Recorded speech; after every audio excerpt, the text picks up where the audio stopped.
Corey, this is Christian. Can you hear me?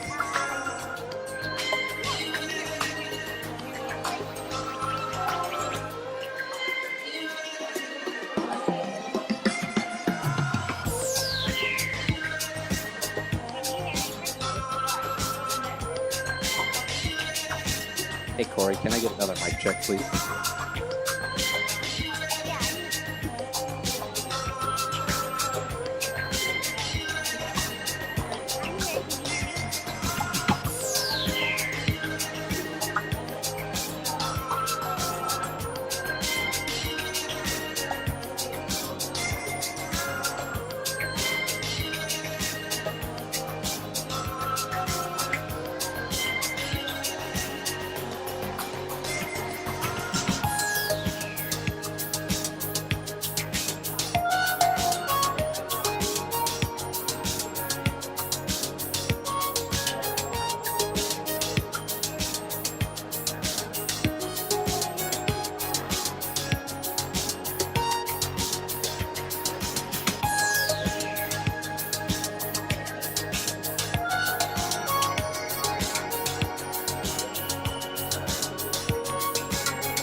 Is Beth Williams in the auditorium, the boardroom?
Good evening, everybody, and welcome to this evening's board meeting. We'll call this meeting to order at 6:02. If I can have everybody please grab a seat. Ladies and gentlemen, if I can please have you grab a seat, please.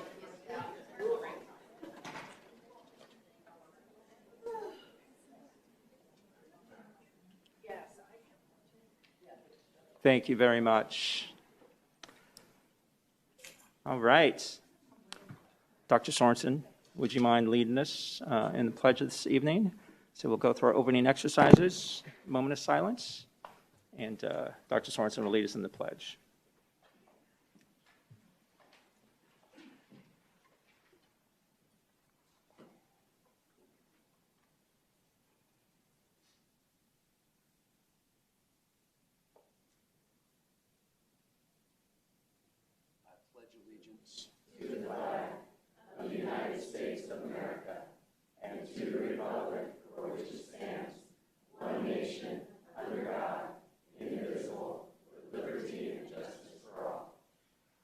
Thank you, sir. Okay, Miss Underhill will be joining us remotely this evening. Miss Underhill, are you there? Yes, I'm here. All right, perfect. Just wanted to make sure that we could hear you and you us. All right, moving on.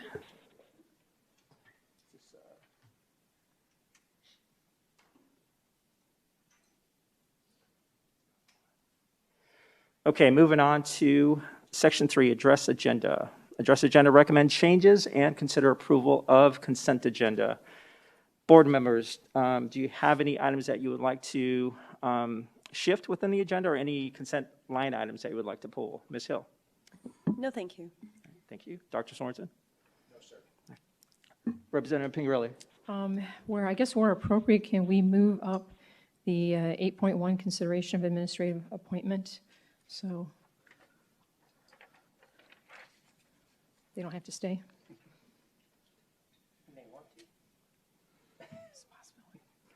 So I'm sorry, just you want to move?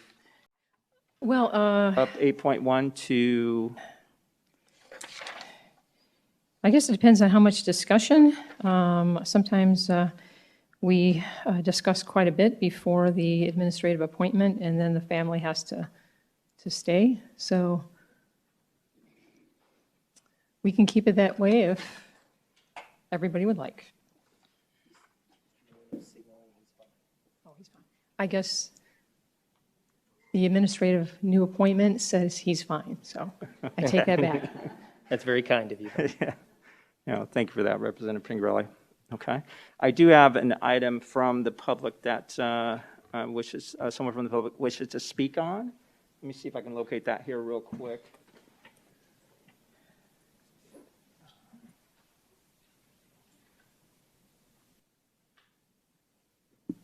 President Sandoval, I believe that's 8.6, or excuse me, 6.6. 6.6, yes, that's correct. So with that said, I would like to pull line item 6.6, not my kid, memorandum of understanding. I just need a second for that. I'll second. Thank you, Representative Pingerelli. So, Ms. Contra, we have a request by myself to pull item 6.6 and a second by Ms. Pingerelli. So I'm just writing this down. I don't have Corey with me by my side today, so.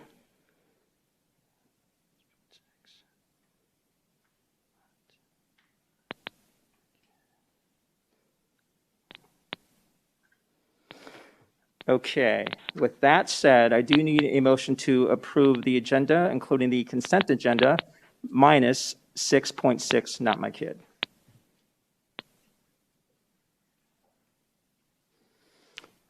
I'll move that we approve the agenda, including the consent agenda, minus 6.6. I'll second. Ms. Contra, we have a motion by myself and a second by Representative Pingerelli. Board members, please cast your votes. Ms. Contra, do you want us to vote via voice vote, considering Ms. Underhill is remote, or is she logged on? Mrs. Underhill, are you logged on where you can vote electronically, or shall we voice vote? Voice vote for now. I should be on shortly. Okay, thank you. Perfect. So, Ms. Contra, if you can run us through a voice vote on that motion, I'd appreciate it. Thank you. Representative Pingerelli, Aye. President Sandoval, Aye. Mrs. Underhill, Aye. Dr. Sorensen, Aye. Mrs. Hill. Aye.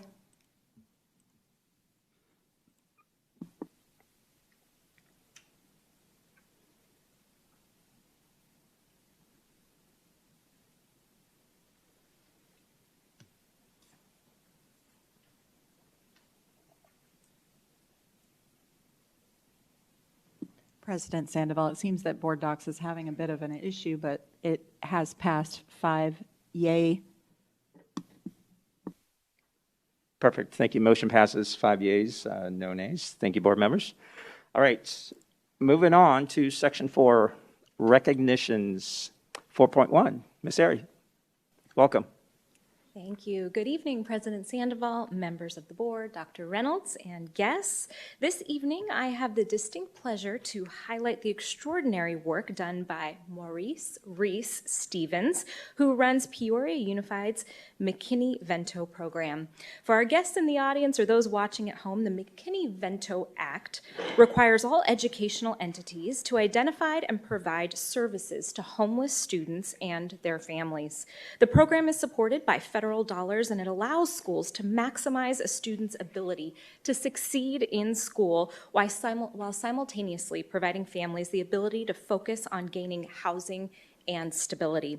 Peoria Unified challenged Reese to develop a McKinney-Vento program that provides families with educational guidance, a high level of professionalism, and a firm foundation to expand the district's work and to support those students who are in need.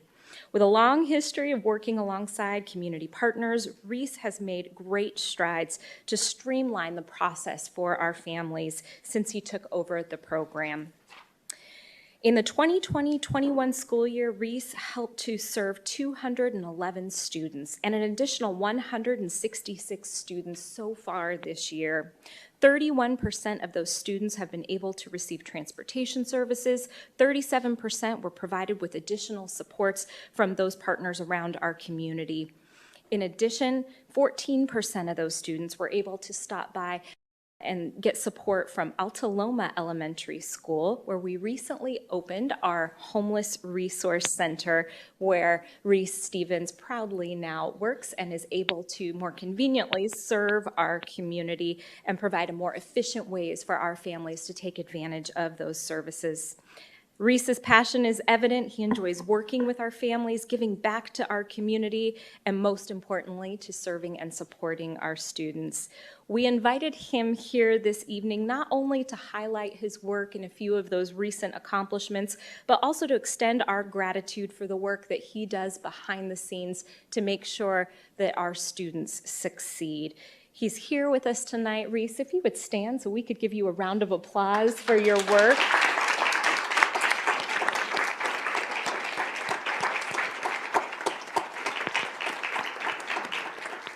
And it's because of what Reese does to help so many that we have students that are thriving and receiving the support that they need to be successful in school. So Reese, we thank you on behalf of the district. I'll invite you up here in case our governing board has any comments.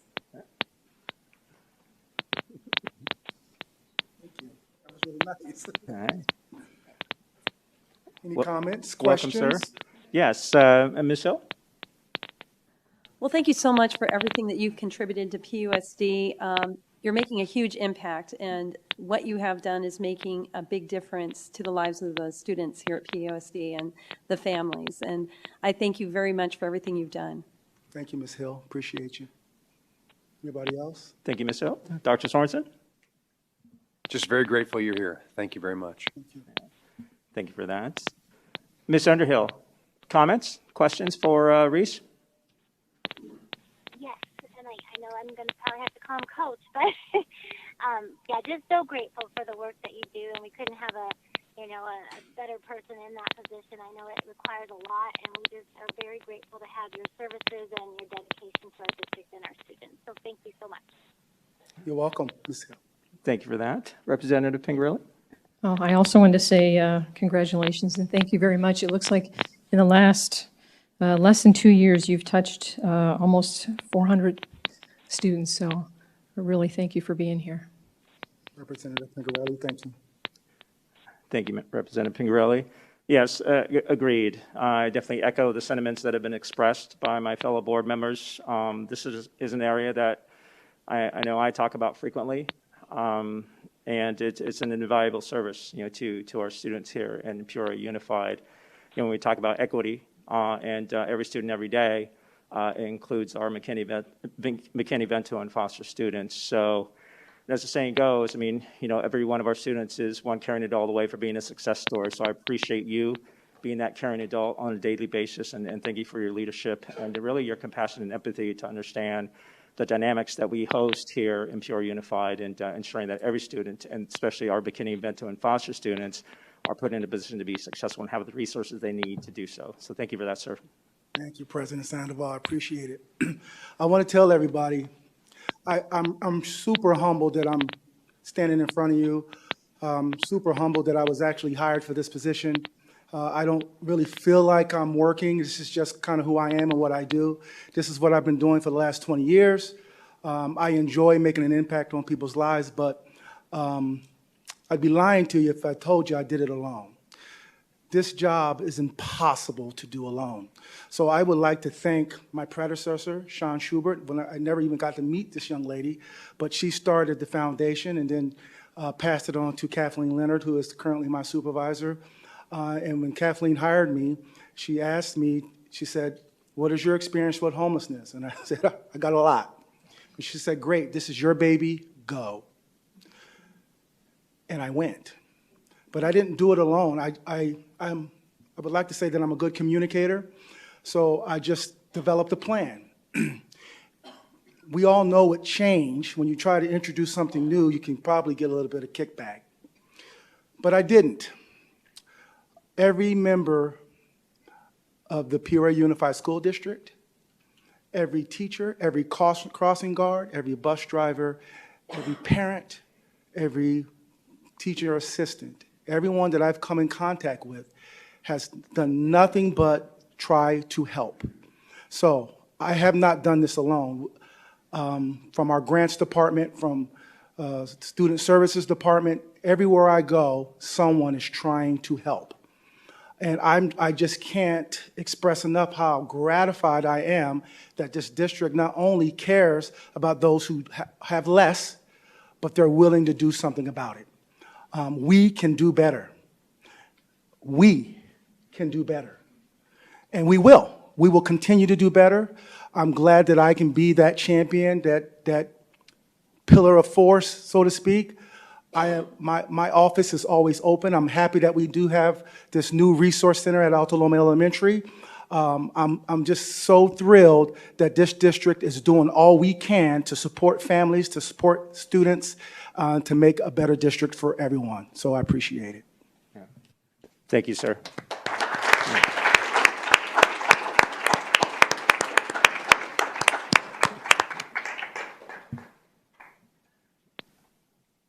And President Sandoval, members of the board, and Dr. Reynolds, if I may, we do have one more recognition this evening. Tomorrow we will bid a bittersweet farewell to a dedicated Peoria Unified leader, Mr. John Gay, who has been a member of our Peoria Unified family since August of 2014. Since that time, he's led our information management and technology department, and let me assure you, leading that team during a global pandemic while schools and staff members were moved into a remote environment almost overnight was no easy task. More recently, John transitioned into the role of Chief Technology and Operations Officer, which you know has really greatly increased his scope of work to include the operations of our school district, transportation, food service, facilities, all while continuing to support the IMT team. Simultaneously, he has been critical, instrumental, there's so many words, in supporting our strategic plan. I know we'll hear more about that this evening, and that, of course, was also an extraordinary task. What you may or may not know about Mr. Gay is a little bit about his life prior to joining the Peoria Unified School District, which of course is very worthy of mention tonight. John is an accomplished United States Army veteran and civil servant. He attended the United States Military Academy at West Point, and he proudly served his country for 20 years and finished his military career as the director of the United States Army Computer Science School at Fort Gordon, Georgia, and was honorably discharged as a lieutenant colonel in 1993. He holds 2 master's degrees. He's actively involved in his church community. He's a beloved father of 4 children, has 9 beautiful grandchildren that he will now get to spend a lot more time with. His wife is here with us this evening, Sherry, and I'd like to recognize her and thank her for letting John serve us for these years. They were high school sweethearts, I should mention, married 49 years, I believe, almost 49 years. And so, John, on behalf of our Peoria Unified School District, we just cannot thank you enough for your service, for your many, many contributions. We're so grateful that you chose to join our team and that you have served us for all these years, and we are wishing you nothing but the best in your retirement. If we could give Mr. Gay a round of applause.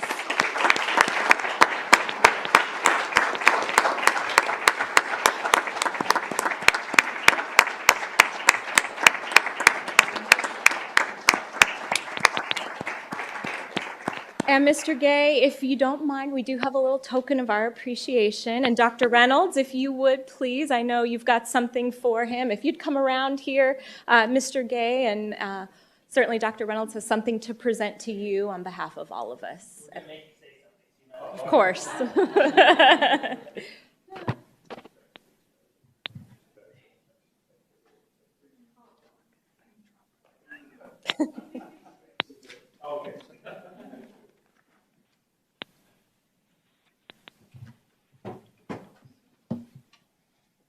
Well, President Sandoval, members of the governing board, Dr. Reynolds, and guests and colleagues, I deeply, deeply appreciate not only the kind words that Danielle has shared with you tonight, but the opportunity to serve. I was sharing with a little group of my friends this morning that when you reflect back on your life and wonder if you did the right thing, one of the things that comes to my mind anyway is that the opportunity to serve your country and your community is the best thing you can do. And it's something that I deeply appreciate. The older I get, the more I appreciate it. And sometimes it's comes with its challenges like any career does. But it's so very rewarding, and it's nice knowing when you go home and lay your head on the pillow that that maybe you did a little something for your country or your community. And so I appreciate that deeply. And I will also say that sometimes people talk about the sacrifices that are made in public service, and certainly there are many. But I have to say that there were no more sacrifices made on my part than the ones that were made by my wife as she traveled through this career with me. And it's anybody that served in the public and served in the military knows how vital that support is and how much I know she sacrificed right alongside of me. So I really deeply appreciate it.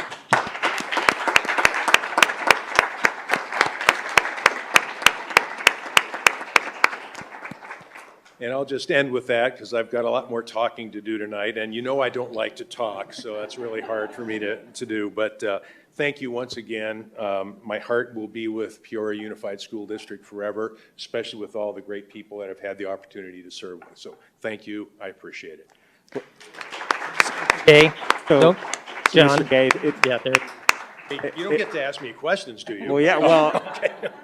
now the roasting begins. Oh, okay. I'm kidding. Ms. Hill? Well, it's bittersweet, isn't it? So we're just so pleased that we had the opportunity to have you working through PUSD, and we're going to miss you. We really are. You've been a great presence here for PUSD at large, really. Every single student appreciates everything that you've done to get through, this whole pandemic. I just pray for you blessings on your retirement. Thank you. May God bless you. Thank you. Thank you, Ms. Hill. Dr. Sorensen? John, thank you so much for your service to our country and our community. I'm grateful for you and very thankful for your wife and you. So thank you, Dr. Sorensen. Thank you, sir. Ms. Underhill, comments, questions for Mr. Gay and Mrs. Gay? Yes.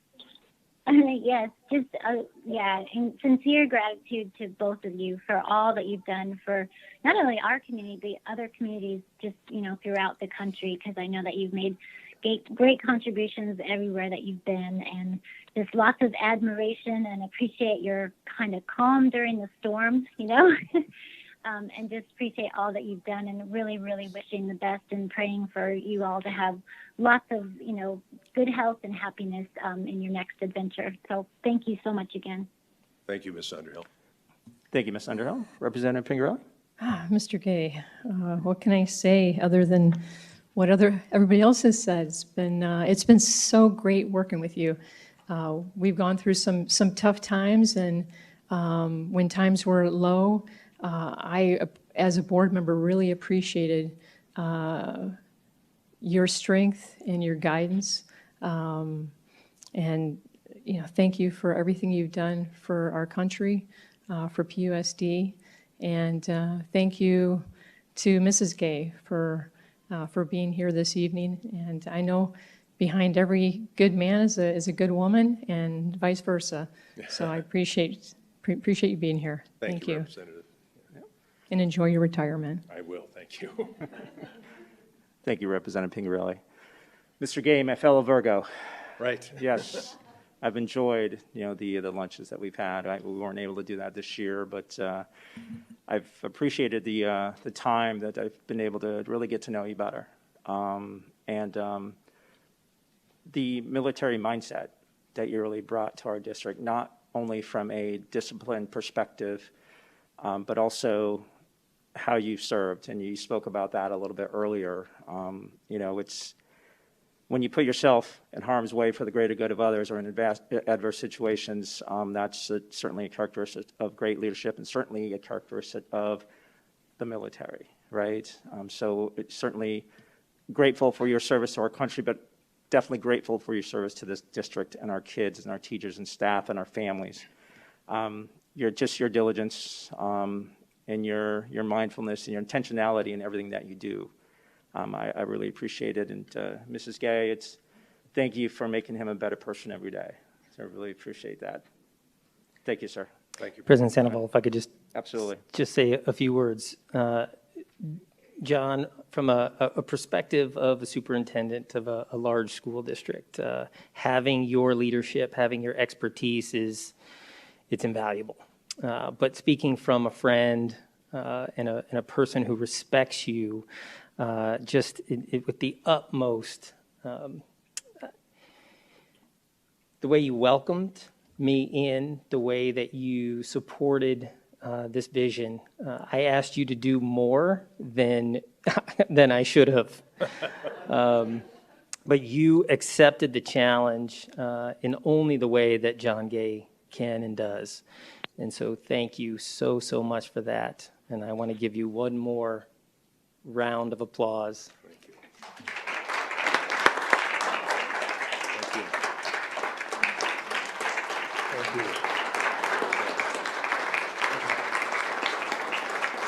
Thank you. Thank you so much.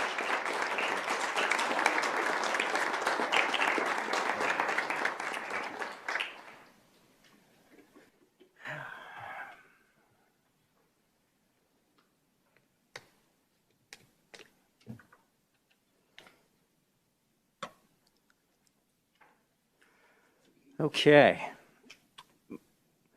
Moving on for more additional recognitions, we are now at board comments. Ms. Hill. No comments at this time, thank you. Thank you, Ms. Hill. Dr. Sorensen? I'd just like to take a moment. I was on break last week, so I was able to visit a number of sites, and I just wanted to say thank you to all the school leaders and educators who took time out of their busy day to meet with me, and it was just always great to see schools when I'm off of work to see what it actually looks like. So it was great to see there. So all you leaders and educators out there, thank you very much for your time this last week. Thank you, Dr. Sorensen. Ms. Underhill, comments? No, I don't have anything tonight. Thank you. Okay, thank you. Representative Pingarelli? No comments. Okay, thank you, Representative Pingarelli. Yesterday, I had the opportunity to sit down once again with our transportation department and visit the hub and really just continue to just be inspired by our team that gets our kids to school every morning, and that at times are that first smile that our young scholars see the first thing in the AM. They continue to persevere and love their collaboration, especially when we were delivering food in collaboration with our food services team, delivering foods to our families over the summer. Just an invaluable group of associates that we have at PUSD. Again, it takes a village, and they are absolutely a critical component to what we do as a district to ensure the success of all of our students and our families. So I just wanted to give a shout out to our transportation department and thank them for all that they do. So thank you.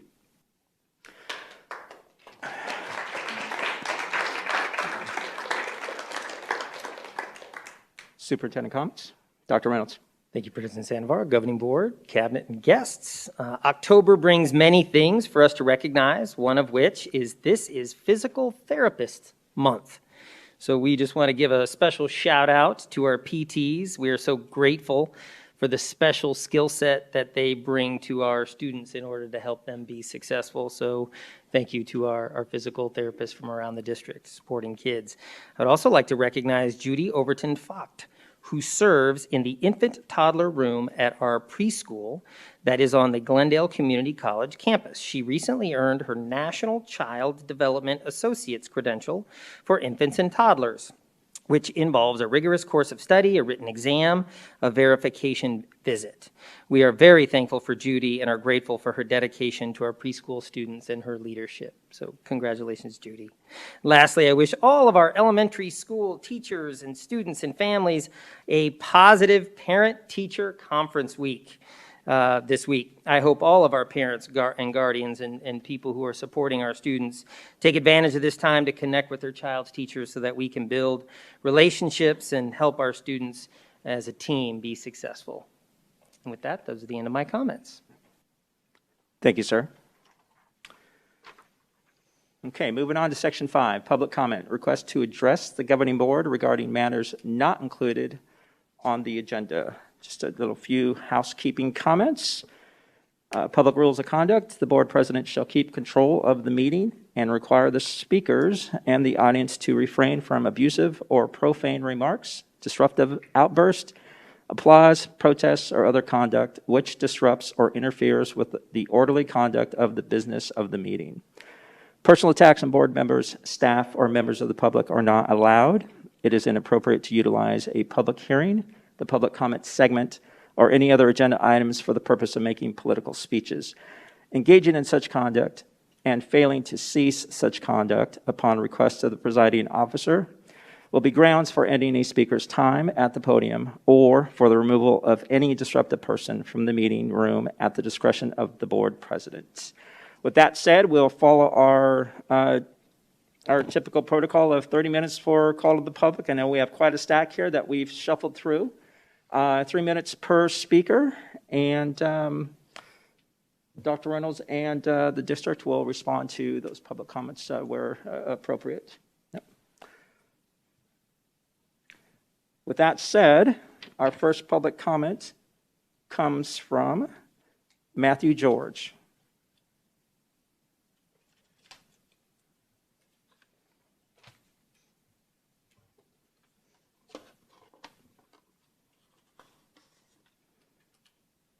Hello, how you doing?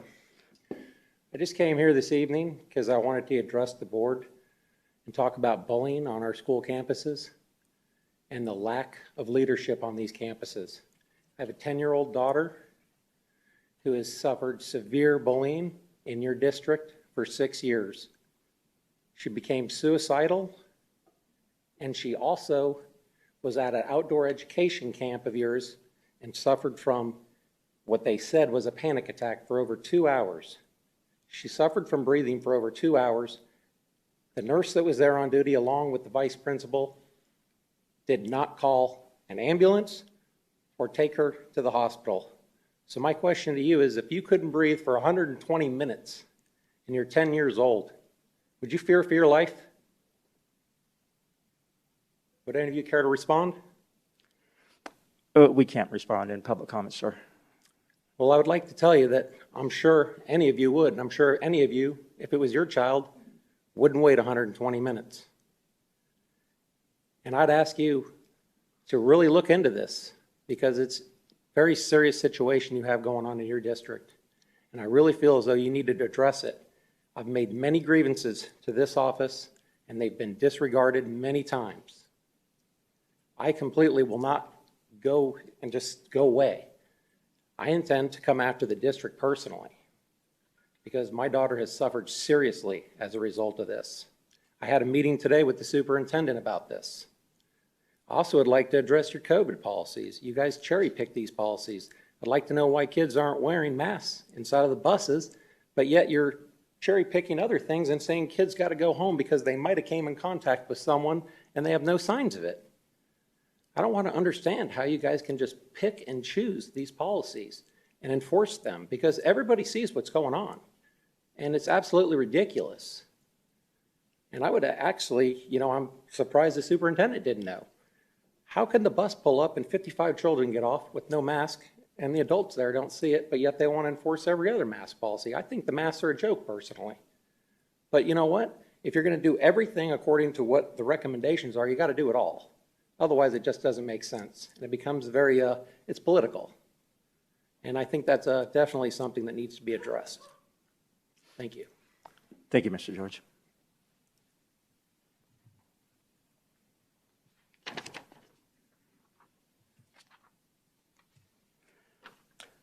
Next public comment comes from Mr. Bill Franklin.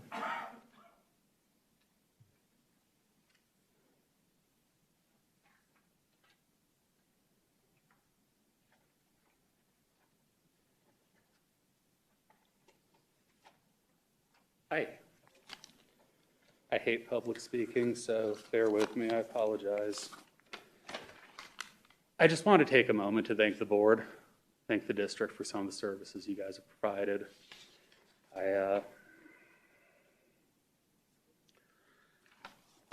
I've wanted to be a more involved parent, so I've been trying to get involved into the school, see how things work. It's all a mystery. And I think that's half the confusion here. People aren't taking the time. So I got involved on the site council for my son's school. And things started making sense. 2 weeks before that, I'd gotten a call from the social worker with concerns for his well-being. Because I'm screwing up as a parent. Right now, things are bad. But they called me and let me know. And that's because they were able to hire a dedicated social worker because of the SEL programs that so many people are trying to cut right now.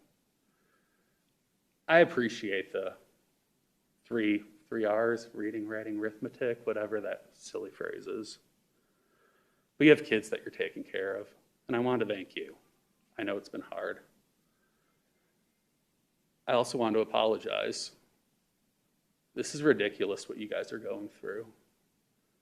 I haven't heard any solutions, anyone asking for solutions. I hear a lot of anger. I hear a lot of complaints. I've witnessed your own board, Dr. Reynolds, calling for a strike. I can't imagine having to deal with that. I'm sorry for what you all have had to put up with from the community and from within. Thank you. Thank you for what you did. Thank you, Mr. Franklin. Excuse me, President Sandoval. I think that the board calling for a strike, Mr. Franklin was referring to me, so I just want to address it. Sure. And that's an out-and-out lie, Mr. Franklin. Thank you, Mr. Hurley. Next public comment comes from Mr. Josh Gray.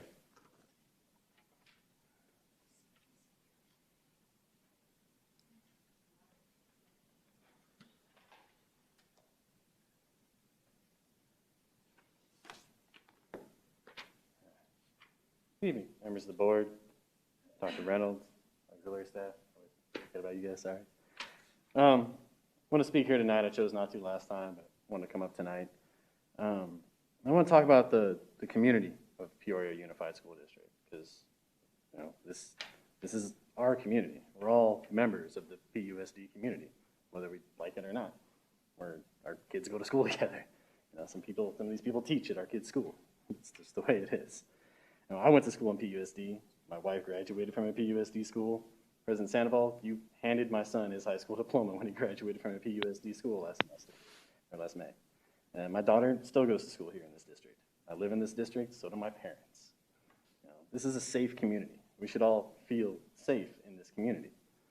And I've recently heard of board members from other communities and some of the stuff that they've had to deal with. I haven't heard any of you with any personal struggles that you've encountered, but there's a lot of board members that are under attack everywhere across the nation. It's a fact. And I just want to say also that those abuses are absolutely abhorrent. And when it comes down to it, I'm truly sorry if you've had to endure any of those type of abuses.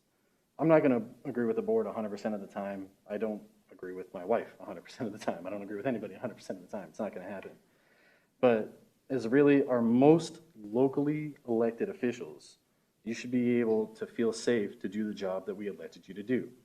I'm glad you're getting support that you need now, because we can't allow our education systems to be hijacked. We should look out for each other in this district, especially anyone that feels like they're the most left behind. From what I understand, right now, our bus drivers are feeling left behind. So I'm just going to take the rest of the chance that I get to just say, let's take care of them and do what's right for them, because they're a big part of this community too. Thank you, Mr. Gray.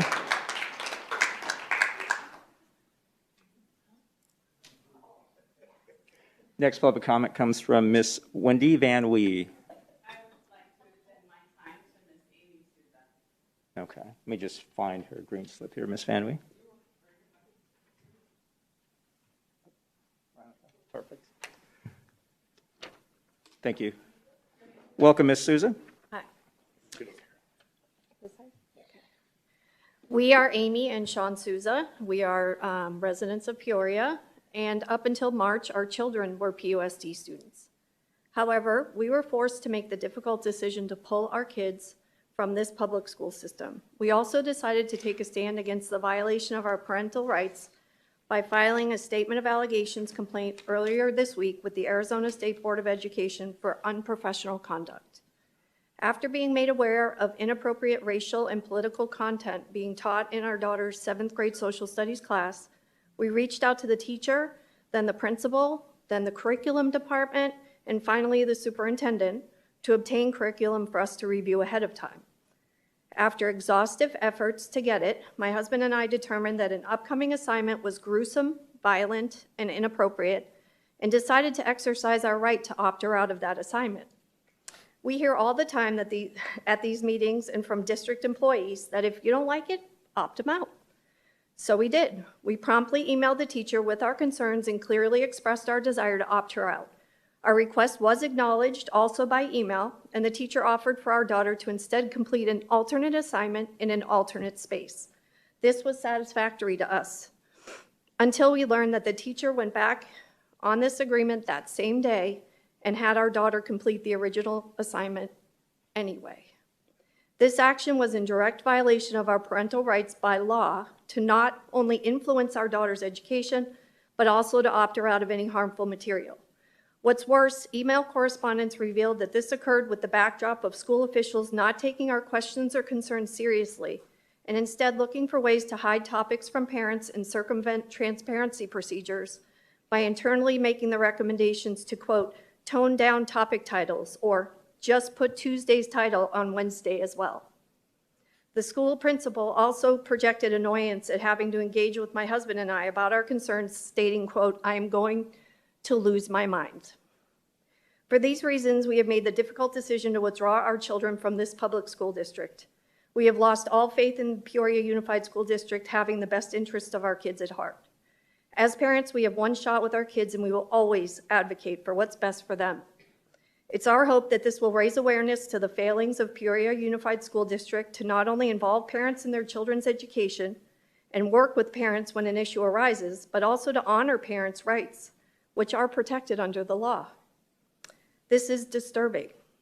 Parents in this district should be made aware that in spite of what the district preaches, just because you exercise your lawful right to opt your child out of an assignment that you feel is detrimental, there is absolutely no guarantee that that will be honored in this district and no way to undo what's already been done. Parents need to know the truth. It is our hope that sharing our story Thank you, Mr. and Mrs. Souza. spare other families from having to go through this in the future. Thank you. Thank you.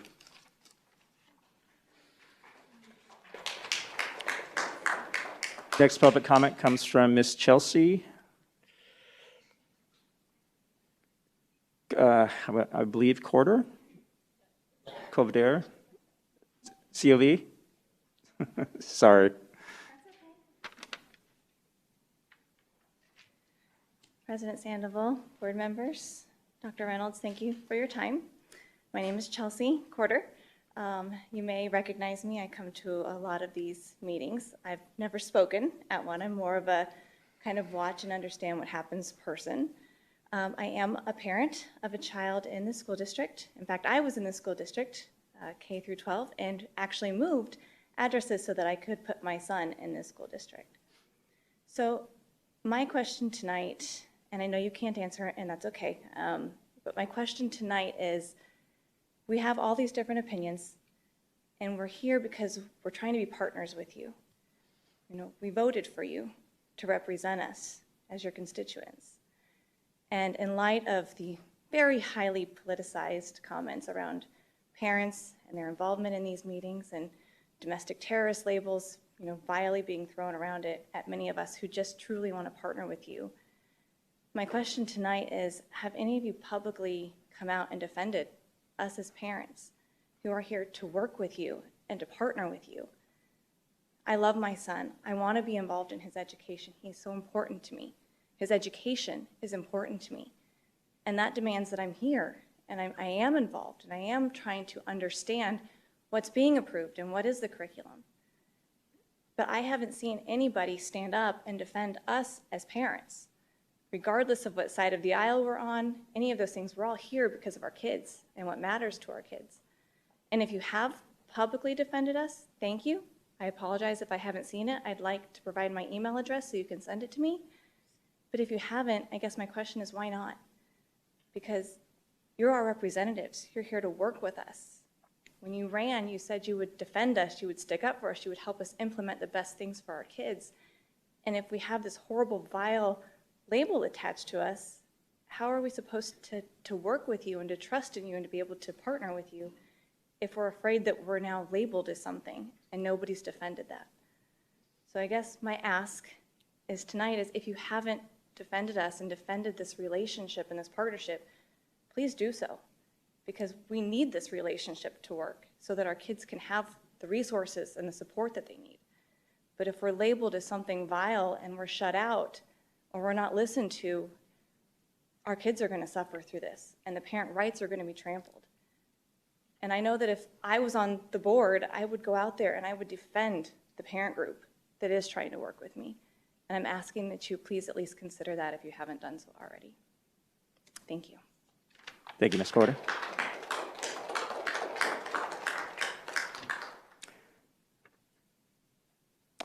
So next public comment, Mr. Sousa, I believe. Sean? Dayla. Okay.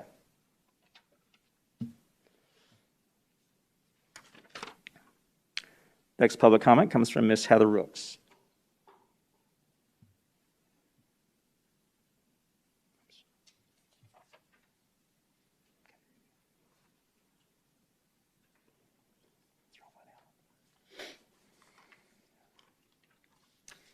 Hello, board members, superintendent, and guests.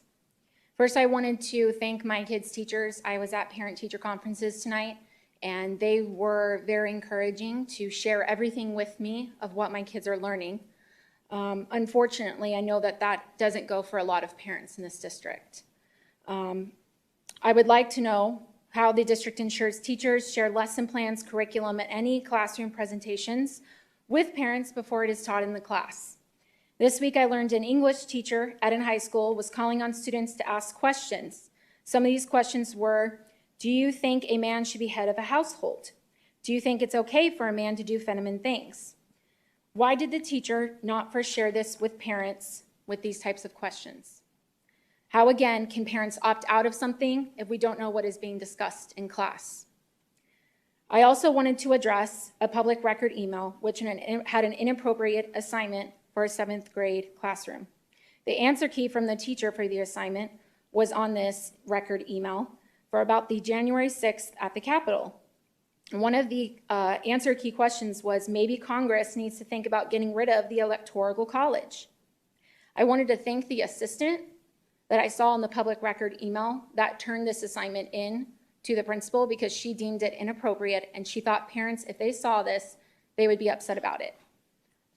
So I wanted to thank that person as well. And I'm telling you this because it's just one more example of the district not supplying everything to parents, and we need to come up with a better policy to ensure that parents can see everything before it's talked to. Whatever discussion it is, lesson plans, those kind of things. I also wanted to talk about the ASBA policy that's later on the agenda. I'm against this policy. We elected 5 board members, not 1. And frankly, President Sandoval, I don't trust you right now. And it's really saddening that our district is now trying to recess a meeting if they don't like what they hear.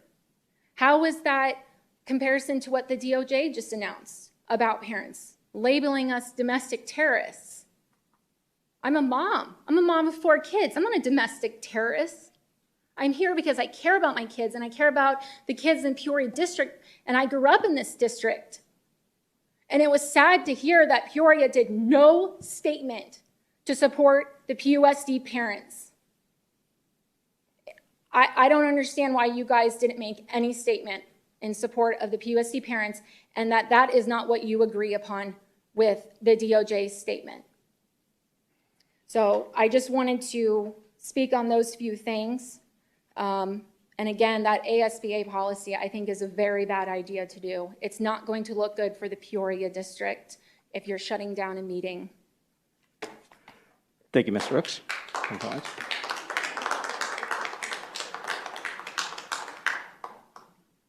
So I'll say this, and again, since I was mentioned in that comment, you know, when we discussed that line item at the previous board meeting, it was more about safety than anything else. Not giving any one individual any power to shut down the voices of anybody. In fact, quite frankly, I am proud of the fact that I continue to influence a space that values everybody's opinion and everybody's perspective is important, and we'll continue to do that. So again, Ms. Rooks, thank you for your comment. Our next public comment is coming from Melissa Ewing.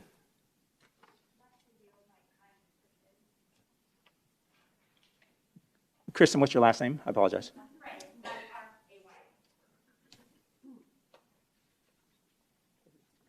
Thank you for that, and welcome. Thank you. Members of the board, Mr. Gay, congratulations on your retirement. Yay. Before I begin my comment, I just want to say if you don't want to be considered a domestic terrorist, don't threaten, assault, harass, or scare our board members. Just don't behave like a domestic terrorist, and no one will think you are. So thank you, though, for the opportunity to speak before the board today. I'm here once again as a healthcare worker and a parent, and I want to advocate once more for a mask mandate. Since our last meeting, we have learned more about mask mandates. Another study here in Arizona demonstrated that mask mandates work. Looking at real-time, boots-on-the-ground data from 999 Arizona schools, researchers found schools without a mask mandate are 3.5 times more likely to have an outbreak. Last week, we had an outbreak at Sunset Heights with 26 positive cases. Imagine how that number could have been reduced with masks. 3.5 times less disruptions, less stressed parents missing work, 3.5 times less sick children. Secondly, mask mandates are legal. If the legislature had wanted to ban masks, they could have. They could have sent a bill through committee, they could have taken public comment, they could have got the votes, but they didn't. They log rolled it into the budget reconciliation bill. So 2 things we now know. Mask mandates work, mask mandates are legal. But the final question is the hard one, and that's the one that we're all really debating. It's the role of government. Should government have the right to protect public health and safety at the expense of individual freedoms? I say yes, because there is strong precedent in our country's history for protecting the public good, as far back as George Washington and the Continental Army. In fact, the preamble to the Constitution lists 6 purposes of government, and one is protect the general welfare. This is your job. Also, I'd like to ask you to be respectful. This meeting is supposed to be conducted with decorum, and I'm supposed to be afforded the opportunity to speak my piece without disrespectful comments from outside. Thank you. I want to add one more thing. This is your job. If you as a school board member are aware of threats to student health or safety, it's your job to protect students. If a cafeteria decided, we're going to stop cooking the ground beef to 165 and we're going to cook it to 130, and everybody got sick, that would be on us. If a student crosses a street illegally and they keep doing it and they get hit by cars, that would be on us if we don't fix it. And students are continually catching and spreading a deadly virus in our classrooms. It's our job to take action. Since the pandemic started, 40 Arizona kids have died of COVID. 5 have been added to the dashboard in the last month alone. How are we going to feel when it's a Peoria kid who dies? Are we going to be able to look at ourselves in the mirror and know that we did everything possible to protect health and safety? I ask you once more to adopt a mask mandate for the schools. Thank you. Thank you, Ms. Frey.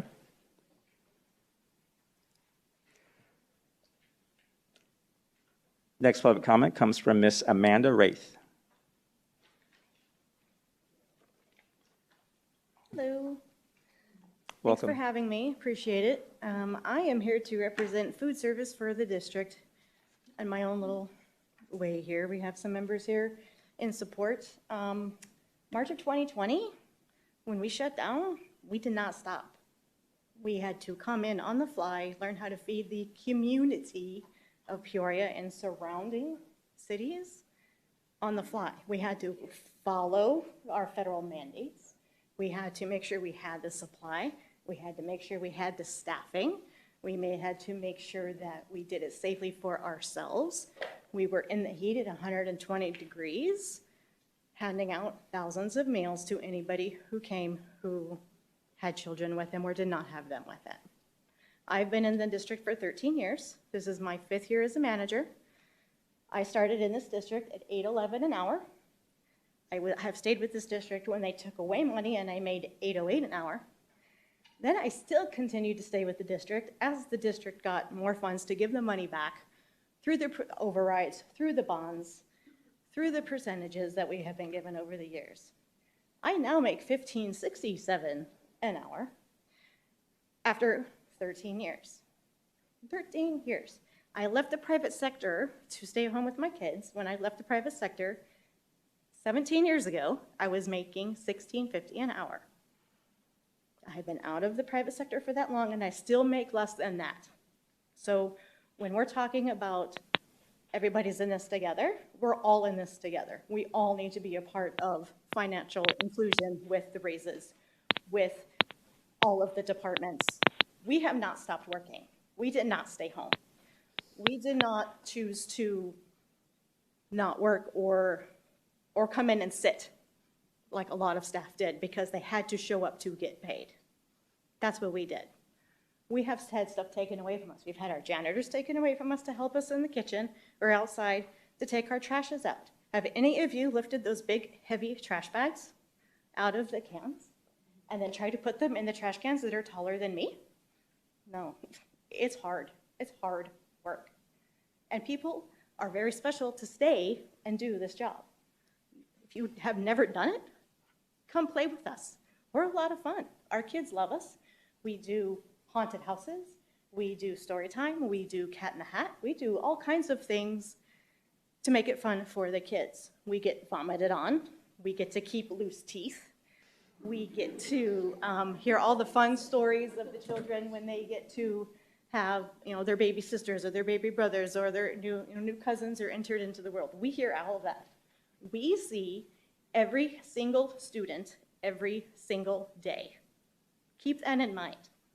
Yes, the bus drivers have it tough. Yes, they worked hard, but we haven't stopped. Thank you, ma'am. I appreciate your time. Thank you.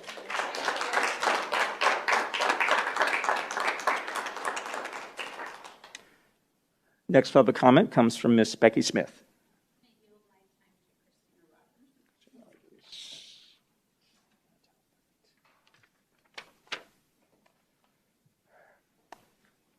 Ms. Rogers, welcome. Okay. I kind of fell apart last week, so I want to thank you, everybody, for sitting through that. But I also wanted to thank Ms. Robs. She really, after the meeting, came up and helped me. And though Bryce is no longer in PUSD, he is where he needs to be for now. So I want to thank her very much for putting her time in. Also, Mr. Carter came and reached out after me as well, so I appreciate all of you guys for doing that. I also want to thank the Peoria District for keeping our children unmasked. I want to prove to you right now that you guys made the right choice. I went and got and gathered 3 masked schools and 3 unmasked schools numbers, and I want to give them to you. Scottsdale has 24,787 kids. They had 49 cases. This is a masked school. 49 cases at 0.0020. That's the lowest one. But Flagstaff is 10,116. They have 296 cases at 0.029. Phoenix Union, 28,124 students, 219 cases, 0.0077%. Those are all our masked schools. Our unmasked school, Deer Valley, 36,676. They have 123 cases, 0.0033%. Peoria, 41,099 kids, 169 cases, 0.0041%.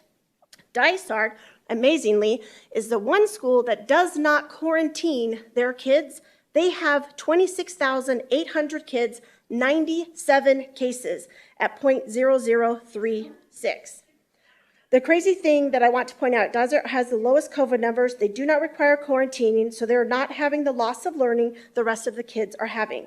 I still urge the board member to look at these quarantine numbers and see what happens with these quarantine kids. Are they turning positive, or are we just ruining their education? Because that matters. The other numbers that also matter, for me anyway, our children are killing themselves rapidly this year. 1,500 kids from age 10 to 14 have killed themselves through this pandemic. That number matters. So yes, those 4 kids that died of COVID, that's horrible, but 1,500 kids died of suicide. We need to look at that. Teen Lifeline has seen 50% increase in suicide calls in teenagers from the pandemic. Those numbers matter. We need to put our kids first, their lives first. The masking, the quarantining is destroying them. This COVID is 99% survival rate for these kids. We can't stop doing this. We have to stop doing this as adults. We need to look at what's best for our kids. Please stop quarantining them. Don't mask them either. Thank you. Thank you, Ms. Rogers.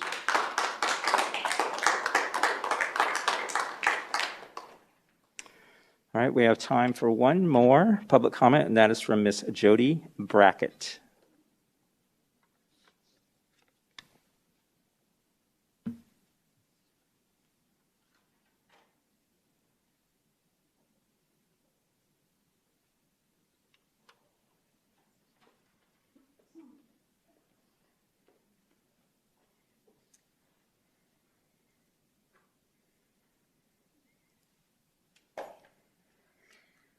I also wanted to thank you for doing your job and protecting our kids, not masking them. And, but now we want you to stop quarantining them all, so that's what we want, and to stop teaching CRT and SEL. We did not give you authority or permission to do so. We are now called domestic terrorists, which unacceptable. Let us remind you, you are hired and chosen to overlook and protect us and our children from invasion and improper and harmful actions, improper, harmful curriculum taught to our kids. I'm just reminding you, the board members, you signed an oath, you took, and if you're failing your job, then the result is in maladministration. So please do your job. We are asking you to stop doing those things. Thank you. Thank you, Ms. Brackett. And thank you again for everybody for expressing your voices. Like I said earlier, it is important that you are heard, and it just makes the board and the district smarter with regard to what they do on a daily basis to maintain relevance. That said, we are moving on to, we had one item pulled from the consent agenda, right, Ms. Contra? Yes, President Sandoval, that's item 7.1. Okay. Let's take a look at something here. Which was 6.6, which is not my kid, correct? Correct. Okay. So we do have a public comment tied to this line item. So as usual, we will listen to public comment, go over any board questions, comments, then we'll proceed from there. So this community member who wishes to speak on this line item is Ms. Beth Williams.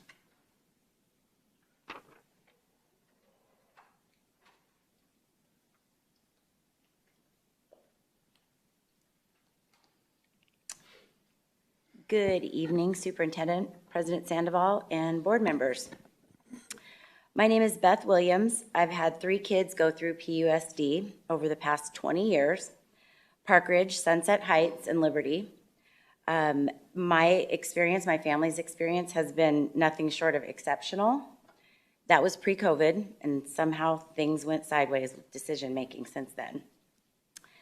I'd like to address the implementation of the Not My Kid program that has been proposed. Rather than lumping this in with other basic items as part of the consent agenda, shouldn't this be its own agenda item, subject to a vote after all the information is presented? According to their website and the proposal that was presented to our district, this program is administered for what seems to be 1 hour per day, virtually via their podcast, delivered direct to the students' devices, which ironically, one thing this organization promotes is getting rid of the devices as their internet safety component of their program. So go figure. They say they provide life-saving prevention as well as mental and behavioral health treatment for issues like substance abuse, trauma, body image, depression, self-injury, suicide. These are issues so many of our kids are dealing with, especially since the isolation in 2020 took its toll on their mental health in the absolute worst way. Since every child's experience is personal, these types of behavioral health issues seem best handled by trained professionals in a one-on-one session with a school psychologist or behavioral intervention specialist. Many of the larger high schools have recently implemented more systems to deal with crises like this. Maybe, I don't know how this is proposed to be funded, but maybe some COVID funding, possibly if that's what was going to be used, could be allocated to more staffing of this type. So this virtual program, from what I'm reading, costs $550 per presentation, so daily. If no grants are available. I don't know if any grants are available, but if not, to my math, according to the number of school days a year, that equals almost $100,000. On the surface, this sounds like a reasonable program that addresses an important issue, but I have questions. If no grants exist, how will it be paid for? Are these sessions being taught by medical professionals? And what liability do they carry? What grade levels are going to be taught or have this information provided to them? And what exactly does the curriculum entail? We have none of that information as far as I know. Most importantly, what are they teaching our kids? This curriculum, I assume, it's an hour a day. It'll take the place of some existing curriculum. With our kids being so behind academically from the loss of 2020, I'm not sure how they can afford to lose an hour of academics for this. Ms. Williams, thank you very much for your time. I appreciate it. Yes. Thank you. Thank you. Board members, questions, comments on now 7.1, the Not My Kid Memorandum of Understanding. Ms. Hill?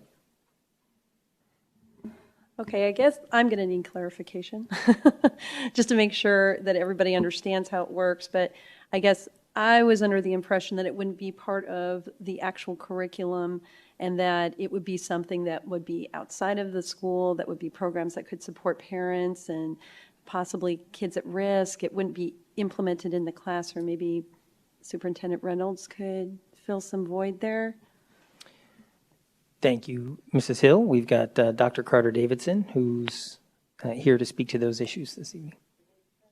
Thank you, and President Sandoval, Ms. Hill, and community members. Not My Kid, the organization, is they're one of our community partners. We utilize their services as we would just a variety of other support pieces that come to us for our students. Right now, since 2020, we've had 6 schools utilize Not My Kid services, 4 of those being high schools, and one of our schools that utilize their services simply had a resource booth as part of their supports for parents, actually, as they came through. The memo of understanding was our desire to have a more formalized, structured relationship with Not My Kids, so that as we really work through our SEL initiative, that we can have some oversight and provide guidance to our schools as they consider using this curriculum. Some topics that were discussed, and I'll just share a few of those in particular at the high schools, were substance abuse, anxiety and stress, depression, unhealthy relationships, vaping, internet safety. So some pretty intense topics. They do offer 1-hour seminars, as it states in our MOU here. 1-hour virtual or in-person presentations.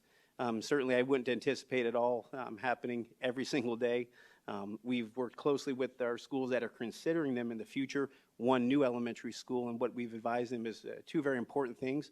Number one, three. One, make certain that it really supports their students and the needs that are on the campus. Number two, are they working alongside their site councils, their parent groups, to ensure that our parents are on board?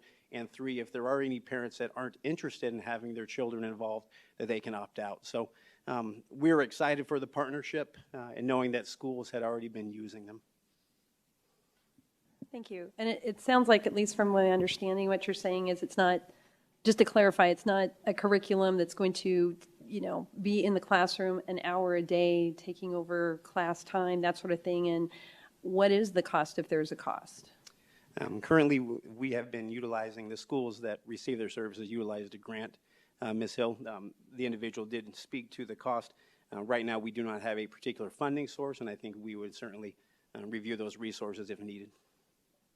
Thank you so much. Thank you, Ms. Hill. Dr. Sorensen? No, sir. Yeah, thank you, sir. Ms. Underhill, questions, comments on 7.1, Not My Kid Memorandum of Understanding?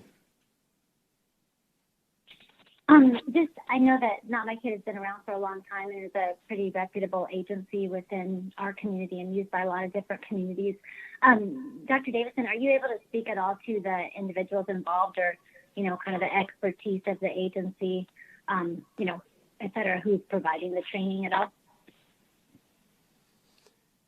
President Sandoval and Ms. Underhill, at this current time, I do not have the credentials of all the individuals that support us. Certainly, for those that would be coming to our schools, we could get that information, but I do not have that at my fingertips.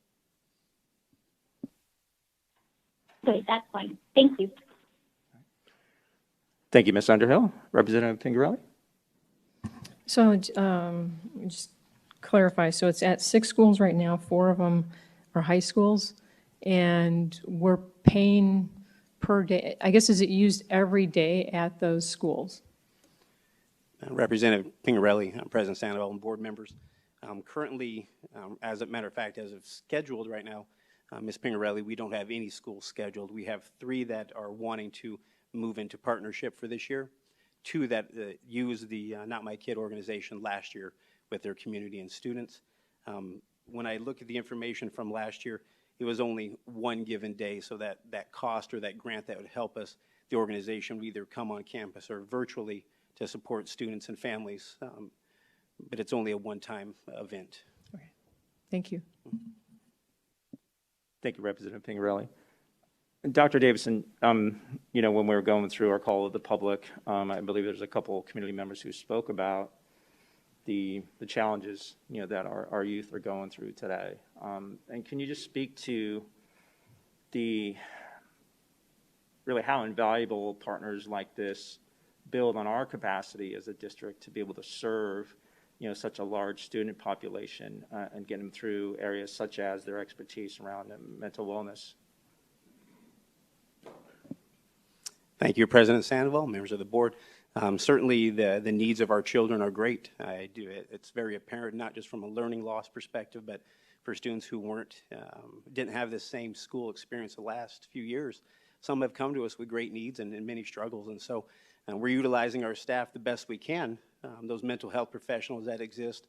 As you know, some of our schools do have social workers. I know they're staying very busy, but the needs of our children are great, and so having relationships with community partners, having relationships with those that we vet, such as the ones tonight, are critical because we want to ensure that we're bringing the best to our kids that we can. So without a doubt, we need the help. Mr. Stevens demonstrated that even this evening earlier, just how we're all in this together, and we need our community partners to help positively impact all of our students. Thank you for that, sir. Any further questions, comments from the board? President Sandoval? Yes, ma'am. I was just curious, so I'm assuming that this organization works in conjunction with our counseling and social work department, is that correct? President Sandoval, members of the board, Ms. Underhill. Yes, ma'am, I have on my notes here, and I know there was conversation about school psychologists. This organization, just like many of our other partners, would not work in isolation. So They're working right alongside our administrators, our mental health professionals that are on the campuses, as well as those site councils at each campus. Great. Thank you very much. Thank you, Ms. Underhill. If no further questions, comments, I do need a motion to approve 7.1, Not My Kid, Memorandum of Understanding. I'll move that we I approve. move to approve Go ahead, Corey. I'll move that we approve 7.1, Not My Kid Memorandum of Understanding. I'll second that. Ms. Contra, can you please run us through a voice vote? Yes, President Sandoval. President Sandoval, Yes, ma'am. I am logged in if you want to do a regular. Are you set up for that? Yes, sir. Okay. Board members, please cast your votes.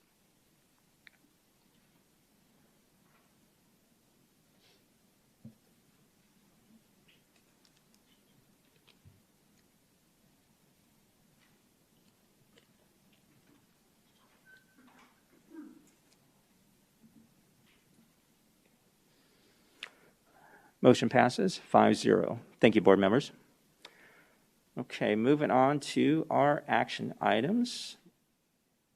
8.1, consideration of administrative appointments. I don't believe we do not have any public comment here, so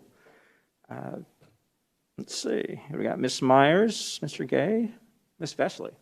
Welcome. Well, good evening, President Sandoval, members of the board, cabinet, and guests. Tonight, I bring before you a recommendation for the position of Chief Technology and Operations Officer. We conducted a search of both internal and external applicants, and we went through an extensive interview process to find the best and most qualified person to help fill this very important role. With Mr.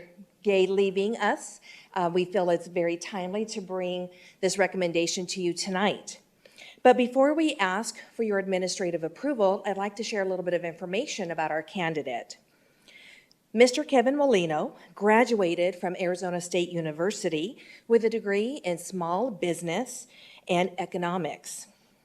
He also served several IT and information security he also has several certifications in IT cybersecurity. He's also served our country in the Marines as a sergeant in the infantry. He served 4 years in active service and 4 years in the reserves. Mr. Molino has served more than 25 years of diverse information technology experience in the military, corporate, and education sectors. His roles have included help desk analyst, desktop support technician, technical analyst, network and systems engineer, IT director, and chief technology officer. Mr. Molino is coming to us from the Cartwright Elementary School District, where he served as director of IT and chief technology officer for the past 5 years. Prior to that, Mr. Molino worked in the Peoria Unified School District from 2011 to 2017, serving in a variety of roles, including Director of Network Operations. Mr. Molino has a strong skill set in the information technology area, and he will serve our district well. We're excited to bring Mr. Kevin Molino forward to you tonight for your administrative approval. At this time, we are asking for you to approve this administrative appointment for Mr. Kevin Molino for the position of Chief Technology and Operations Officer. Is Mr. Molino here? He is here. What I thought we would do first is if we could maybe vote, and then we're going to bring him up after your vote.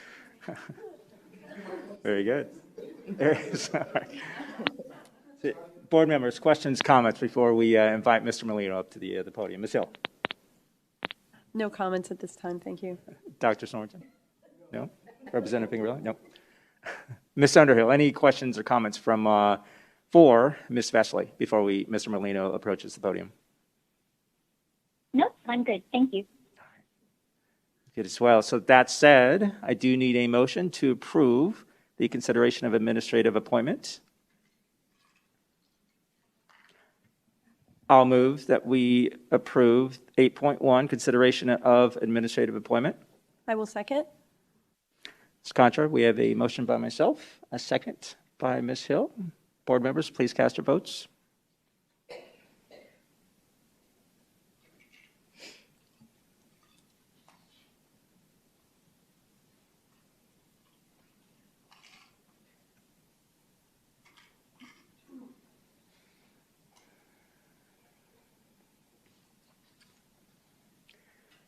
Motion passes 5-0. Thank you, board members.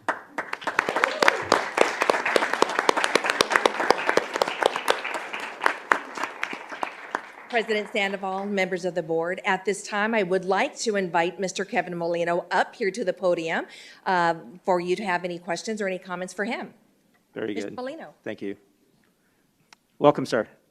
President Sandoval, members of the governing board, Dr. Reynolds, cabinet, and guests and stakeholders, I am humbled. I'm here to serve. There's no way I don't think that I can fill Mr. Gay's shoes, but I'm up for the challenge. I'm up for all the strong decisions that will have to be made in the district and to lead all the departments in the operations and IT side. Very good. Thank you, sir. Ms. Hill? Well, now that's official. Welcome to the team. We're very excited to have you. It's really going to be a great experience getting to know you and see all you can help us with bringing everything together technologically for our school district. So welcome aboard. We're glad to have you. Thank you, ma'am. Yep. Thank you, Ms. Hill. Dr. Sorensen? Congratulations. Thank you, sir. Thank you, sir. Ms. Underhill, questions, comments for Mr. Molino? Yes, just wanted to welcome you and tell you thank you so much for choosing Peoria. I can tell you have a wealth of experience, and it's just great to have you on board. So thank you very much. Thank you, ma'am. Yep. Thank you, Ms. Underhill. Representative Pingarelli? Well, welcome back. We're glad to have you. Congratulations. Thank you. Yep. Yeah, agreed. You spoke to the very large shoes that this position has sitting for you at the feet of that desk. But for me, I'm looking forward to you bringing your shoes and understanding how you'll build on the legacy that Mr. Gay has built for the district, and really move us forward, for the next 10 years, right? Ensuring that we're adaptable and certainly flexible. So, welcome, congratulations, and looking forward to working with you, sir. Thank you, sir. You're welcome. Have a good evening.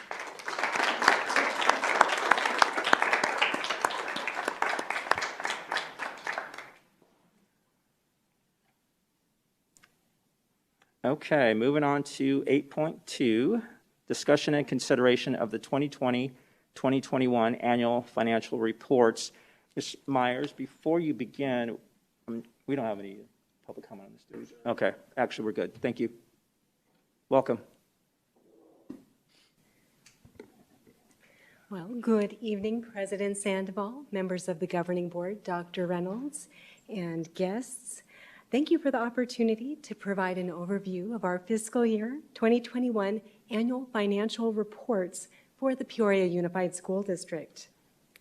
Tonight's presentation will include an overview of the fiscal year 2021 annual financial report, or AFR as it's commonly called, as well as associated requirements and complementary reports. I will also highlight maintenance and operations, capital and classroom site fund expenditures, as well as carry forward amounts in addition to expenditure totals for grants, and I'll also share information regarding select cash-controlled funds. Also included in the presentation is a summary of expenditures by function and website information where our community can view current and past annual financial reports, budgets, and audited financial statements. One of the 4 perspectives of the district strategic plan, which you'll hear more about later this evening, is stewardship of community resources. Annual financial reporting is part of the strategic perspective to solidify and adhere to effective policies, practices, and accountability for district resources. The annual financial report includes a budget and actual summary. It's basically a post-mortem for the prior fiscal year, and it highlights revenues and expenditures and fund balances for all district funds for the fiscal year end, and is required by Arizona Revised Statute 15904 to be approved by the governing board by October 15th each year and to be submitted to the Arizona Department of Education. In addition, tonight you'll notice there were quite a few attachments to the agenda item. In addition to the actual annual financial report, AFR, there's a separate food service AFR, a K-3 reading AFR, results-based funding expenditure report, as well as a classroom site fund narrative. All, again, are attached to the agenda item. In addition, the district is also required to report school-level expenditures to the Arizona Department of Education, which becomes part of the school district's school report card that is published by ADE. And that publication and this reporting tonight meets requirements under the Every Student Succeeds Act, or ESSA, which is a federal reporting requirement for the fiscal year. The financial reports are compiled in accordance with Arizona Revised Statute requirements, guidance from the Arizona Auditor General, as well as the Arizona Department of Education. The annual reports are also reviewed as part of the district's fiscal year 2021 financial audit, which is currently underway. The AFR and associated year-end reporting is managed by the Business Services Department. And I would like to thank the entire Business Services team for their efforts during the year-end process. And I'd also like to acknowledge a few of our team members who are in the audience this evening. We have Mrs. Linda Virgil, our Director of Accounting, joining us, Mr. Michael Vaughn, CPA, our internal auditor, and Mr. Ted Chiarello, our Director of Business Services. And these three team members, as well as our budget analyst, Mrs. Veronica Fidella, were instrumental in our year-end close and reporting, as well as the entire department. So I'd like to thank them for their efforts. Each year in July, Peoria Unified adopts an annual expenditure report for the fiscal year that includes budget amounts for maintenance and operations, also referred to as M&O. This fund is where most of the day-to-day expenditures take place for the district. M&O includes salaries and benefits, as well as supplies, utilities, fuel costs, transportation costs, and other operational expenditures not of a capital nature. The fund is divided into multiple programs. So within the AFR, it's broken out and has regular education as a category, special education, pupil transportation, as well as the K-3 reading program. For reporting and accounting purposes, each of the programs is further divided by function, including instruction, support services, and operations of non-instructional services. The total M&O expenditures cannot exceed the adopted budget limits. In fiscal year 2021, 87% of the M&O expenditures were for employee salaries and benefits and contracted employee services. The $25.9 million budget carry forward is similar to the fiscal year 2020 carry forward amount and is in alignment with expectations for the fiscal year end. The fiscal year 2021 annual financial report is a review of the most recent fiscal year and is a representation of what we do here in Peoria Unified district-wide activities with our teachers and staff supporting student learning throughout the school year. And if we look at the numbers really behind the budget, the district is the largest employer in the city of Peoria and the fourth largest public school district in the state of Arizona. Fiscal year 2021 M&O expenditures supported educating more than 35,000 preschool through 12th grade students. Again, this number is for last year. And education took place at 41 schools. The district employed 3,818 full and part-time employees during the year, with 2,139 teachers and certified staff, 1,559 classified staff representing bus drivers, food service workers, nurses, warehouse maintenance, and administrative support staff. Bus drivers transported students over 2.1 million miles, and food service workers served just under 4.5 million meals and snacks to students during the last fiscal year. Capital funds are different from M&O and include district additional assistance, bond, renewal, adjacent ways, as well as building renewal. District additional assistance, which is oftentimes referred to as unrestricted capital, includes furniture and athletic equipment, textbooks, instructional aids, computers, and software. So it's very different from M&O. M&O is positions and programs, and capital dollars, bond dollars are tangible items that are purchased. In fiscal year 2021, expenditures totaled $11,843,375. The $9.4 million capital carry forward will be used for future capital projects and expenditures, a number of which would normally be included in a bond program. And that's, again, that district additional assistance amount. Building renewal funds are a result of grants that are received from the School Facilities Board to maintain the adequacy of district schools. Last fiscal year, $258,150 of funding was expended on eligible expenditures with those SFB grant projects. And adjacent ways is used to account for special property tax assessments used for constructing, maintaining, and improving ingress and egress adjacent to land owned by the school district. Last fiscal year, we did not have any expenditures for adjacent ways, and nor did we have a new tax assessment. The bond building fund is used to account for proceeds from district bond sales that are expended for school and building renovations, pupil transportation vehicles, technology, and other capital expenditures that were approved by voters in the district as identified in the bond authorization election ballot. Fiscal year 2021 bond expenditures totaled $5,361,790. The remaining bond funds are planned to be expended this fiscal year 2022. On October 28th, at the next board meeting, the district will provide the annual bond and M&O override update to the community, and bond expenditures will be reviewed in more detail at that meeting.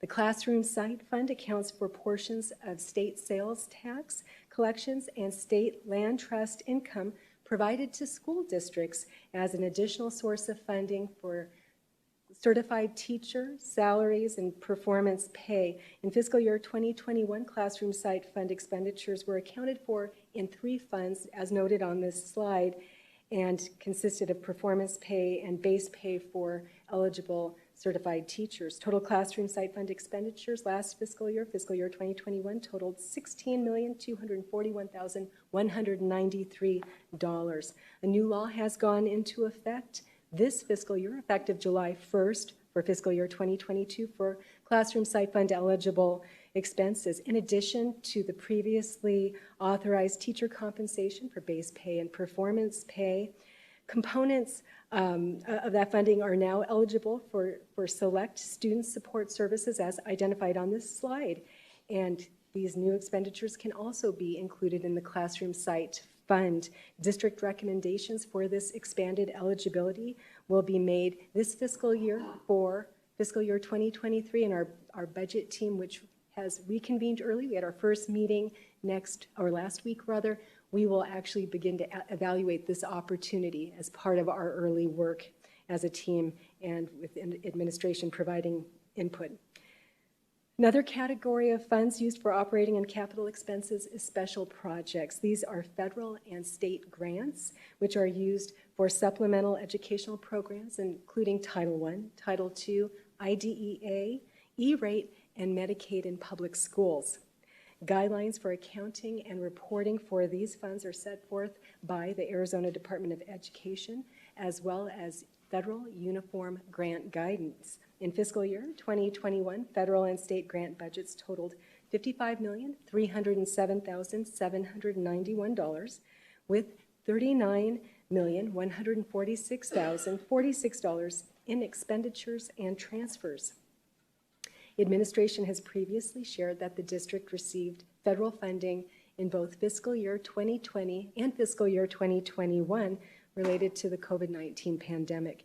The total fiscal year 2021 COVID-19 federal relief fund expenditures totaled $18,123,452 and included $10.1 million of ESSER 1 and ESSER 2 grant funding that was used for PP&E, sanitation expenses, technology, software, summer school, and other eligible grant expenditures. In addition, $7 million of enrollment stabilization grant funding was also expended during the fiscal year.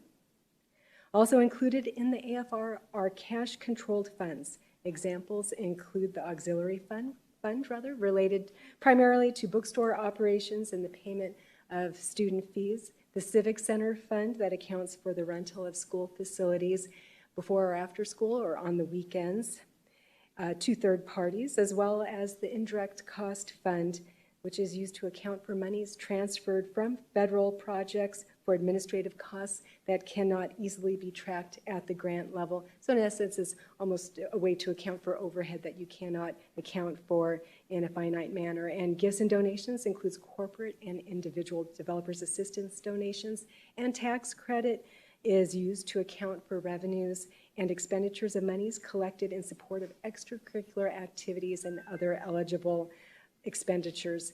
As the graph details, and we have a snapshot looking at fiscal year 2020 compared to fiscal year 2021, there was a decrease in part due to operational adjustments that we had to make last year related to the COVID-19 pandemic. So you saw a decrease in revenue in many of those areas, Civic Center as an example, as well as the corresponding expenses decrease. So again, comparing those 2 years, you saw a decrease in revenue and expenses, but overall the ending fund balances are somewhat consistent, and you'll see that they're circled. Just again, at a glance, a complete listing of all of our cash-controlled funds can be found on page 6 of the AFR. Arizona Public Schools are required to use a consistent chart of accounts. Detailed in the Uniform System of Financial Records, also known as the USFR, this publication is the joint responsibility of the Arizona Department of Education and the Auditor General's Office here in Arizona.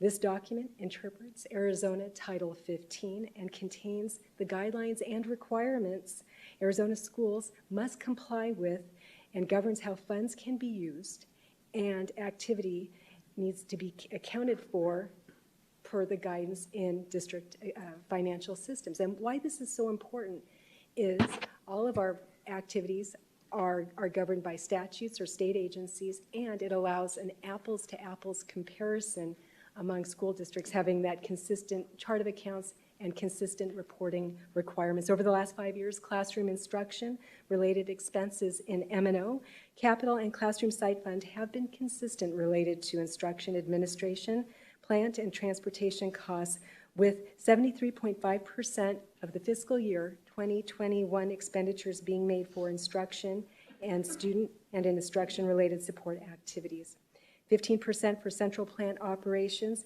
and student transportation, and approximately 11.5% of expenditures being made for administrative activities district-wide. And again, the 5 years are there, and you can see the year-over-year comparison.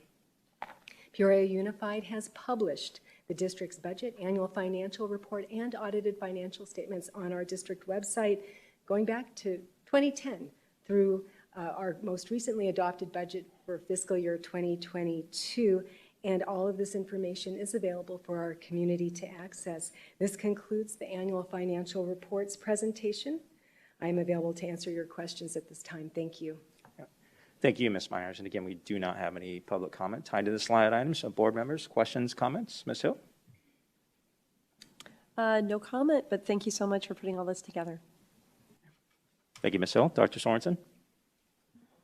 Thank you for starting the compensation committee so early this year. I appreciate that. Thank you.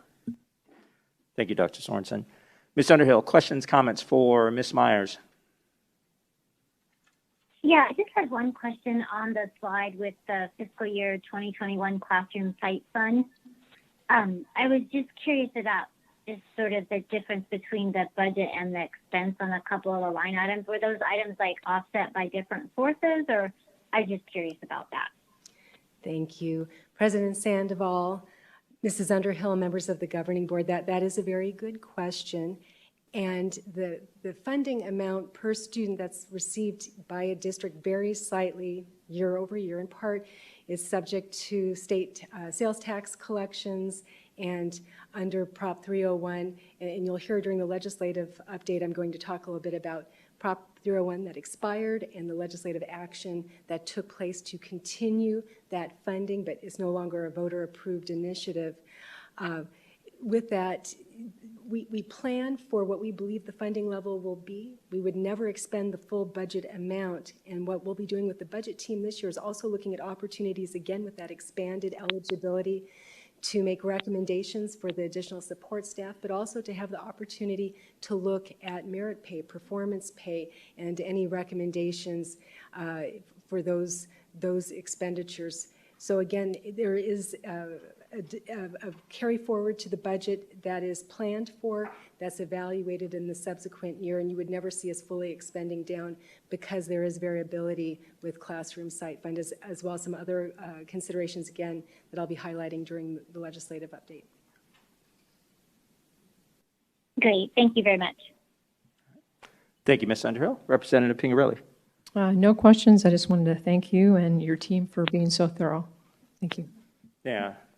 Thank you, Representative Pingarelli, for that. Agreed. I mean, it's you and Business Services, the entire team are always highly decorated from, the Auditor General's office, et cetera. So really appreciate your diligence. And to Dr. Sorensen's point, I too appreciate the conversation. Having the conversation around compensation early allows us to be very intentional how we continue to look at uplifting all of our employee groups. So really appreciate that. And again, thank you for the very complete and comprehensive presentation. Thank you. With that said, I do need a motion to approve 8.2, discussion and consideration of the 2020-2021 annual financial reports. I will move that we approve 8.2, discussion and consideration of the 2020-2021 annual financial reports. I'll second it. It's a tie. Ms. Contra, we have a motion by myself and a second by Representative Pingarelli. Board members, please cast your votes.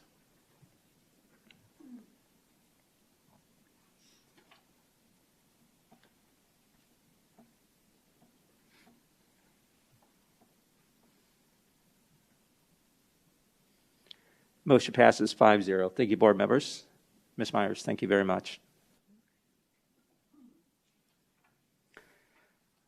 All right, moving on to 8.3, transportation, staff and bus driver compensation. Ms. Myers, I see you still standing there, so we will definitely listen to you here. We do have some public comment. So with that said, we'll listen to you, public comment, and then board comments. That's the order we've been going in, right? So Ms. Myers, you're up. Thank you. Good evening again, President Sandoval, members of the governing board, and Dr. Reynolds, and our community. Thank you for the opportunity to present transportation staffing information and bus driver compensation increases for your consideration this evening.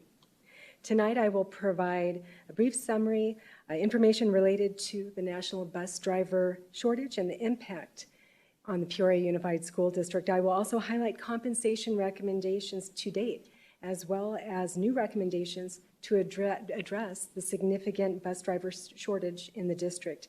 At the end of the presentation, administration will be available to answer your questions.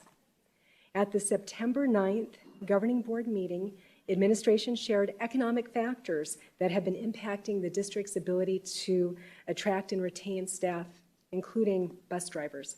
This included significant competition between school districts as well as private employers for bus drivers and truck drivers, positions that require a CDL, a commercial driver's license, as well as specifically trained individuals who are able to drive large-scale vehicles and buses and trucks. We also shared that the long-haul transportation companies are actually recruiting school bus drivers from public school districts to join their companies with large signing bonuses. I'm sure you've seen on the news that this has not only resulted in a shortage nationwide, but also states have actually had to reach out to the National Guard to help drive buses, as well as all of us are impacted by the supply chain impact of not having enough long-haul drivers nationally to unload those cargo ships that are currently off of the California coast. So it's really impacting a number of areas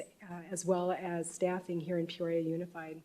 At the September 9th meeting, we also shared what we previously recommended and was approved by the governing board for fiscal year 2022 compensation recommendations that included a 3% raise for all employee groups, as well as a longevity percentage increase to base compensation. And that's important. That's not a one-time payment, but to the base compensation for long-time eligible employees, a $500 retention stipend, salary schedule enhancements for our placement schedule, including classified hourly and exempt, as well as on September 9th, a $1,500 stipend to all returning staff, new staff and returning staff to retain and recruit employees.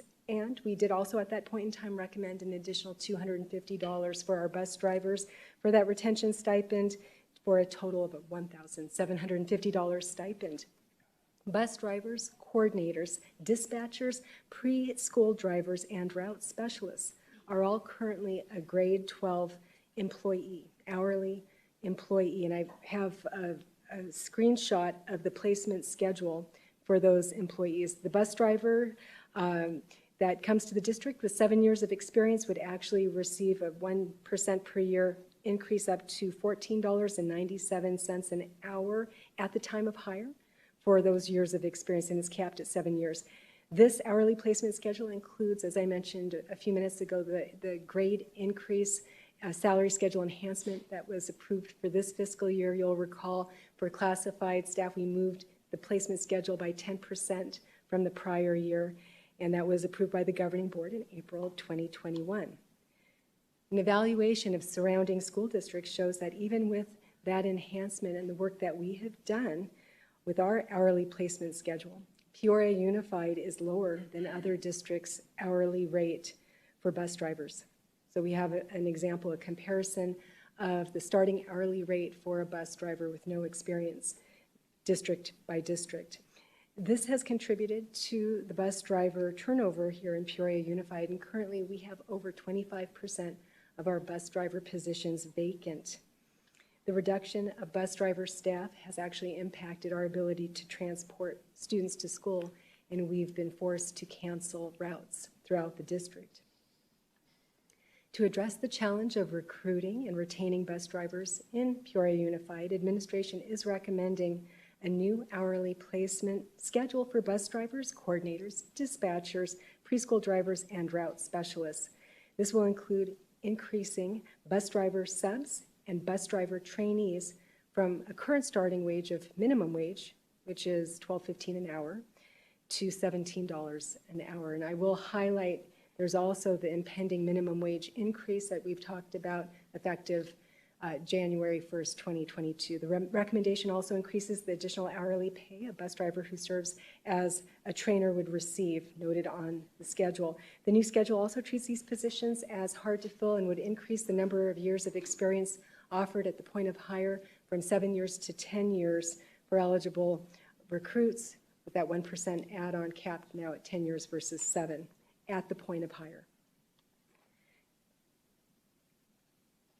In addition to the new hourly placement schedule, it is recommended that currently employed bus drivers, coordinators, dispatchers, preschool bus drivers, and route specialists should receive the equivalent hourly pay increase represented in the revised new hire placement schedule, which is an increase of $3.01 an hour. Currently employed transportation supervisors, mechanics, and route assistants also hold a CDL and are required to be able to drive a school bus as part of their job. So again, we're highlighting positions that require a CDL and the ability for the employee to drive a bus.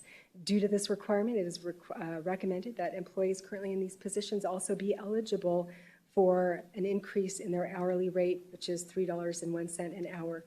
I will note that the pay grades and associated hiring placement schedules for these positions, which are not part of the former grade 12 or the new placement schedules, they have their own salary schedules, would not be adjusted at this time. So it's just for current employees, and we would evaluate the placement schedules as part of our budget team's work and compensation evaluations that are taking place this year for future recommendations. And again, we're not just looking at bus drivers, we are looking at classified staff district-wide to address compression with Prop 206 minimum wage increases and other factors. The annual cost of the new placement schedule and recommended hourly compensation increases for identified staff is $800,000 a year, which would be paid from M&O. Administration recommends that the governing board approve the bus driver and transportation department hourly placement schedule and additional employee compensation recommendations as presented. This concludes the presentation. After public comment, Mrs. Vesley, Mr. Gay, and I are all available to answer your questions. Thank you. Thank you, Ms. Myers. As stated, we do have some public comment tied to this line item, so we will go through those. Our first public comment comes from Mr. Josh Gray.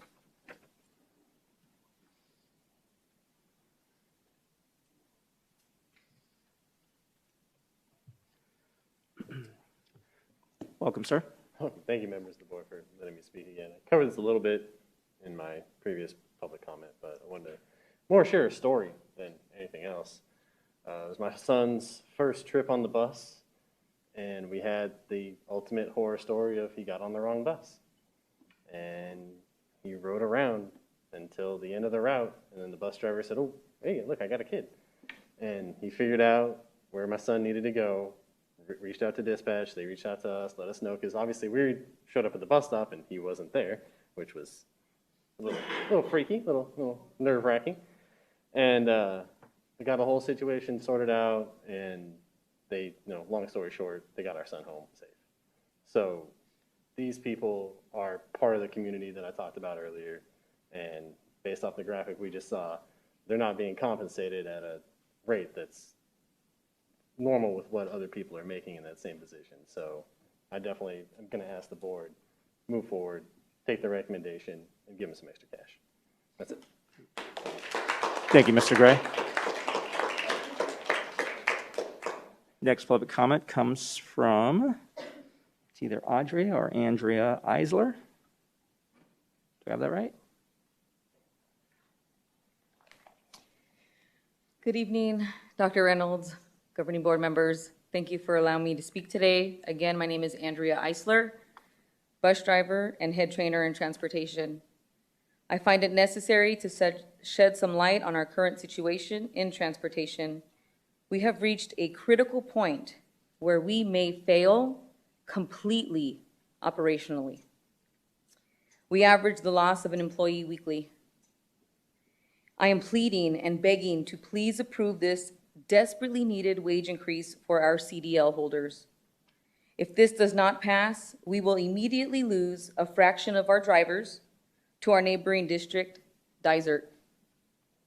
Many of our employees have applied, interviewed, and have accepted positions there. They are waiting to see the outcome of tonight's vote to decide whether or not they're going to stay or they're going to resign.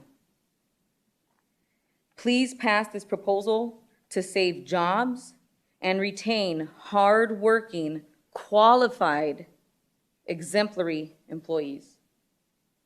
We will also be capable of recruiting quality applicants to once again build up our department and provide top-notch service to our community and students. It is not an option. We must be competitive with the surrounding districts, period. I would also like to address our current training situation. We must immediately recruit and train more trainers. We currently have 3 trainers, myself included. One of our main trainers has submitted his resignation and is leaving next week. We are not equipped to bring on new hires at the rate needed to fill our voids.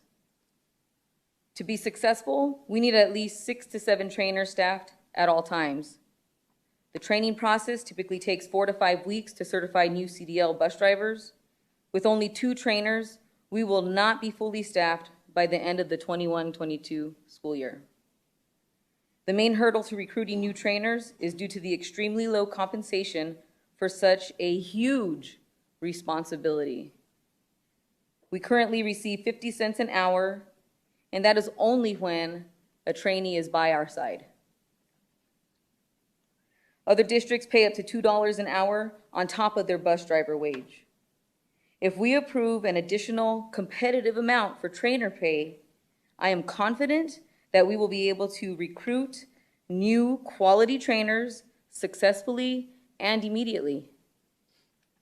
I'd like to leave you with one last thought. A typical day for a bus driver starts at 3 to 4 a.m. when we get up to get ready for the job. We clock in before the sun rises, and we clock out after the sun sets. This is the time away from our families and a huge sacrifice that we try to provide basic needs for our families. Ms. Eisler. Please compensate us for our dedication. Thank you. Thank you, Ms. Eisler.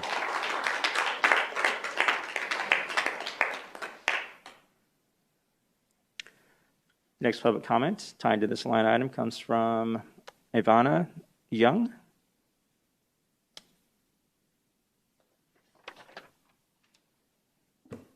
Good evening. My name is Ivana Young, and I am a bus driver, special education bus driver, and trainer as well, the one off to the left. First of all, I would like to thank all the parents and teachers and some of board members for all the support that we received from you guys. Thank you so much. Tonight, I would like to share one example of our dedication. Many of our bus drivers must have one or even two additional jobs to make a living due to the low pay. Field trips are being assigned to us usually about 2 weeks prior an event, and we make a commitment to it, meaning that we can't unlose money.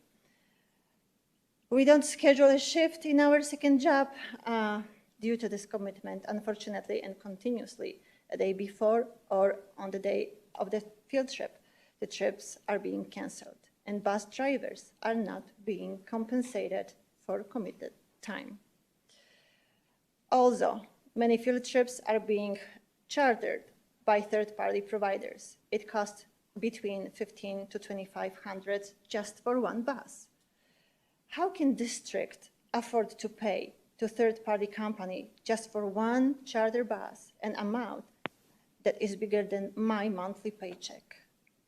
So please understand our frustration, and also please recognize our dedication. We are still here, and we are keep working hard. I would like to share a positive note. Thank you for visiting our transportation department and listening to us. As long as we have dialogue between us, we believe that we should be able to make a positive change that will impact not only us and our families, but also students and their families. We are not afraid to work hard. We are dedicated to our job. So please realize that investing in valuable employees will deliver positive effect not only now, but in the future as well. Please support the pay increase for bus drivers, and let's keep working on all other issues that we represented during our meeting, Mr. Williams. Thank you so much. Thank you, Ms. Young. Next public comment tied to this line item comes from Mr. Rod Jackson.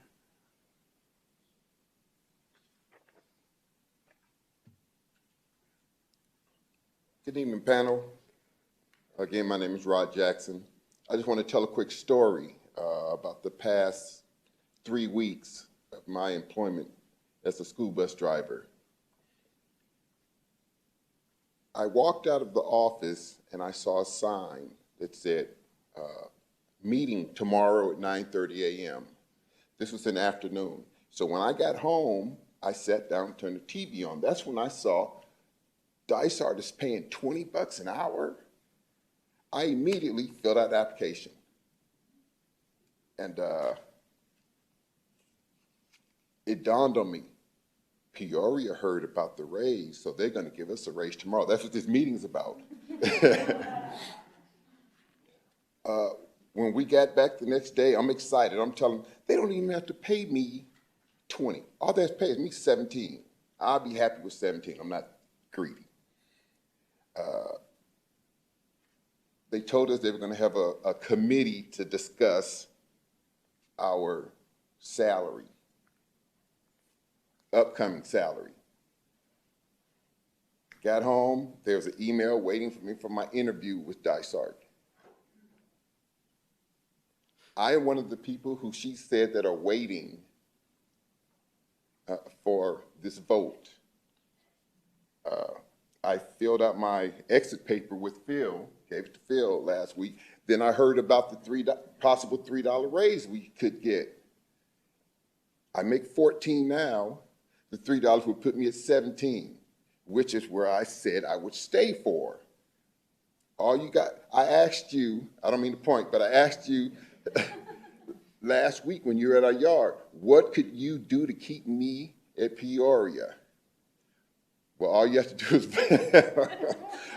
do is vote this in. I'm staying. I'm not greedy, but you can't look a gift horse in the mouth on something like this.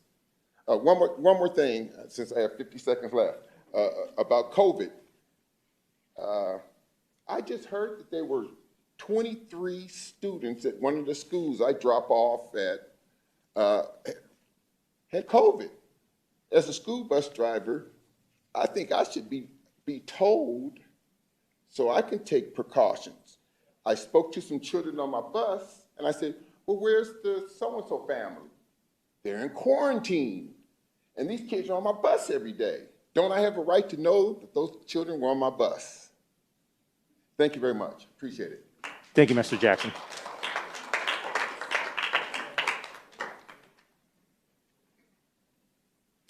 Next public comment tied to this line item comes from Ms. Heather Rooks.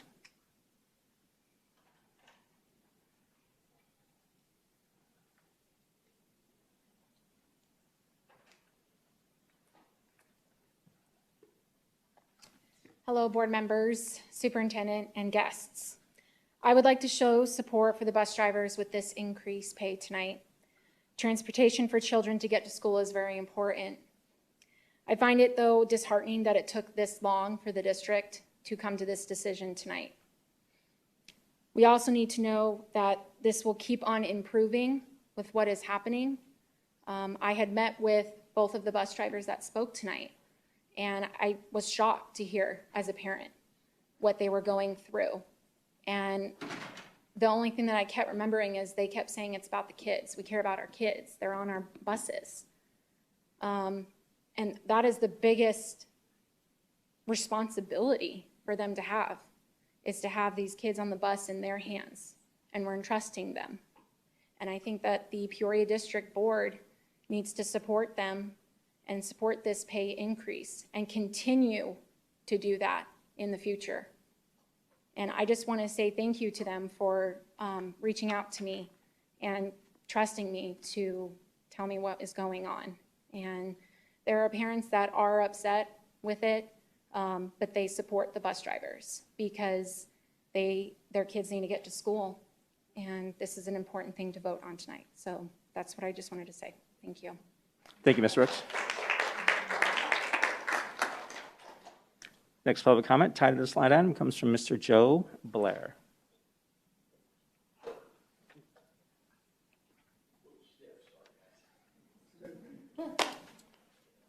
I appreciate the opportunity to speak today. I've had a conversation with Superintendent earlier. First off, there's no denying the fact that transportation is broke, so we're not going to belabor that point. But what I would like to bring up is admonish the board and the district that it took this long to get to this point. These facts were brought up to the board and to everybody else back in May and April by these two young ladies right here. They were pushed off, put aside, not listened to. They took it to members of HR who basically gave them very inappropriate answers like, oh, $13.99 is sufficient for a bus driver to make. Well, I challenge those people that made that comment, let them leave their job and do their job and come and drive a bus and go and try to do their job. The system is very, very, very broke. We have our supervisors working in excess of 55 hours a week. If you extrapolate out how much they're making per hour based on their pay they should receive, it's about $15.50 an hour. That's totally ridiculous. It's then acceptable. How can you expect them to do their job and drive a school bus? We have the gentleman that was the trainer was making $14.70 an hour. Now, this is the gentleman that's in charge of all of our trainers. He is responsible for us being legal, for getting all the information to us, making sure we pass all of our physicals and all of this. He's making $14.70 an hour. That's an insult. Plain and simple. He left. We have a new gentleman stepping in that I'm sure will do very well with it. But he needs to pay what's commensurate with his responsibilities. Just like our supervisors need to be paid what's commensurate with their responsibilities. Your verbal accolades are great, Mr. President. We appreciate us and all this. But you know what? Pay us what we're worth. Pay us what's commensurate with our responsibilities. For God's sakes, the city pays water meter readers more than they pay us. Is that fair? No. Granted, it's a whole different part of our democracy, but still, that shows the importance you put on us. It's time to move it ahead. $3 an hour, fine. That puts us up where we need to be right now. It certainly doesn't put us where we want to be or where we have to be competitive. By the way, slide 8 that they put up on the budget showed transportation, a $9 million budget, and an expense of $7 million. Maybe I read it wrong. That's a $2 million difference, guys. $2 million, and it took you this long to finally start fixing the problem. Yep. So let's continue it. Please, thank you. Thank you, Mr. Blair. Appreciate your time. Thank you, sir.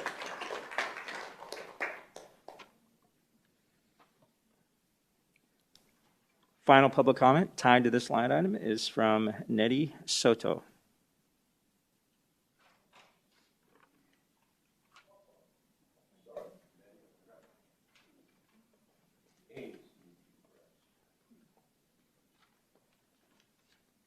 Good evening.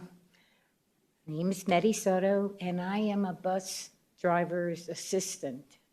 And throughout the whole thing about bus drivers, there was never any mention about the assistants.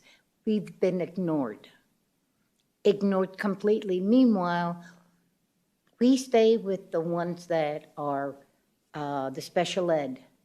We have handicaps. We have behavior children that we have to deal with. In order for the bus drivers to drive safely, we've got to take care of the problems behind. Unless we can't, then the bus drivers pull to the side and handle or helps, take care of the business. But the handicaps, the wheelchairs, we have to deal with that. We have to make sure that they're strapped in. If they spit all over themselves, we're the ones that have to clean them. If they throw up, the bus driver is not going to stop to clean the bus or wherever they did. We have to, unless we can't, unless we need help, then the bus driver pulls over to the side.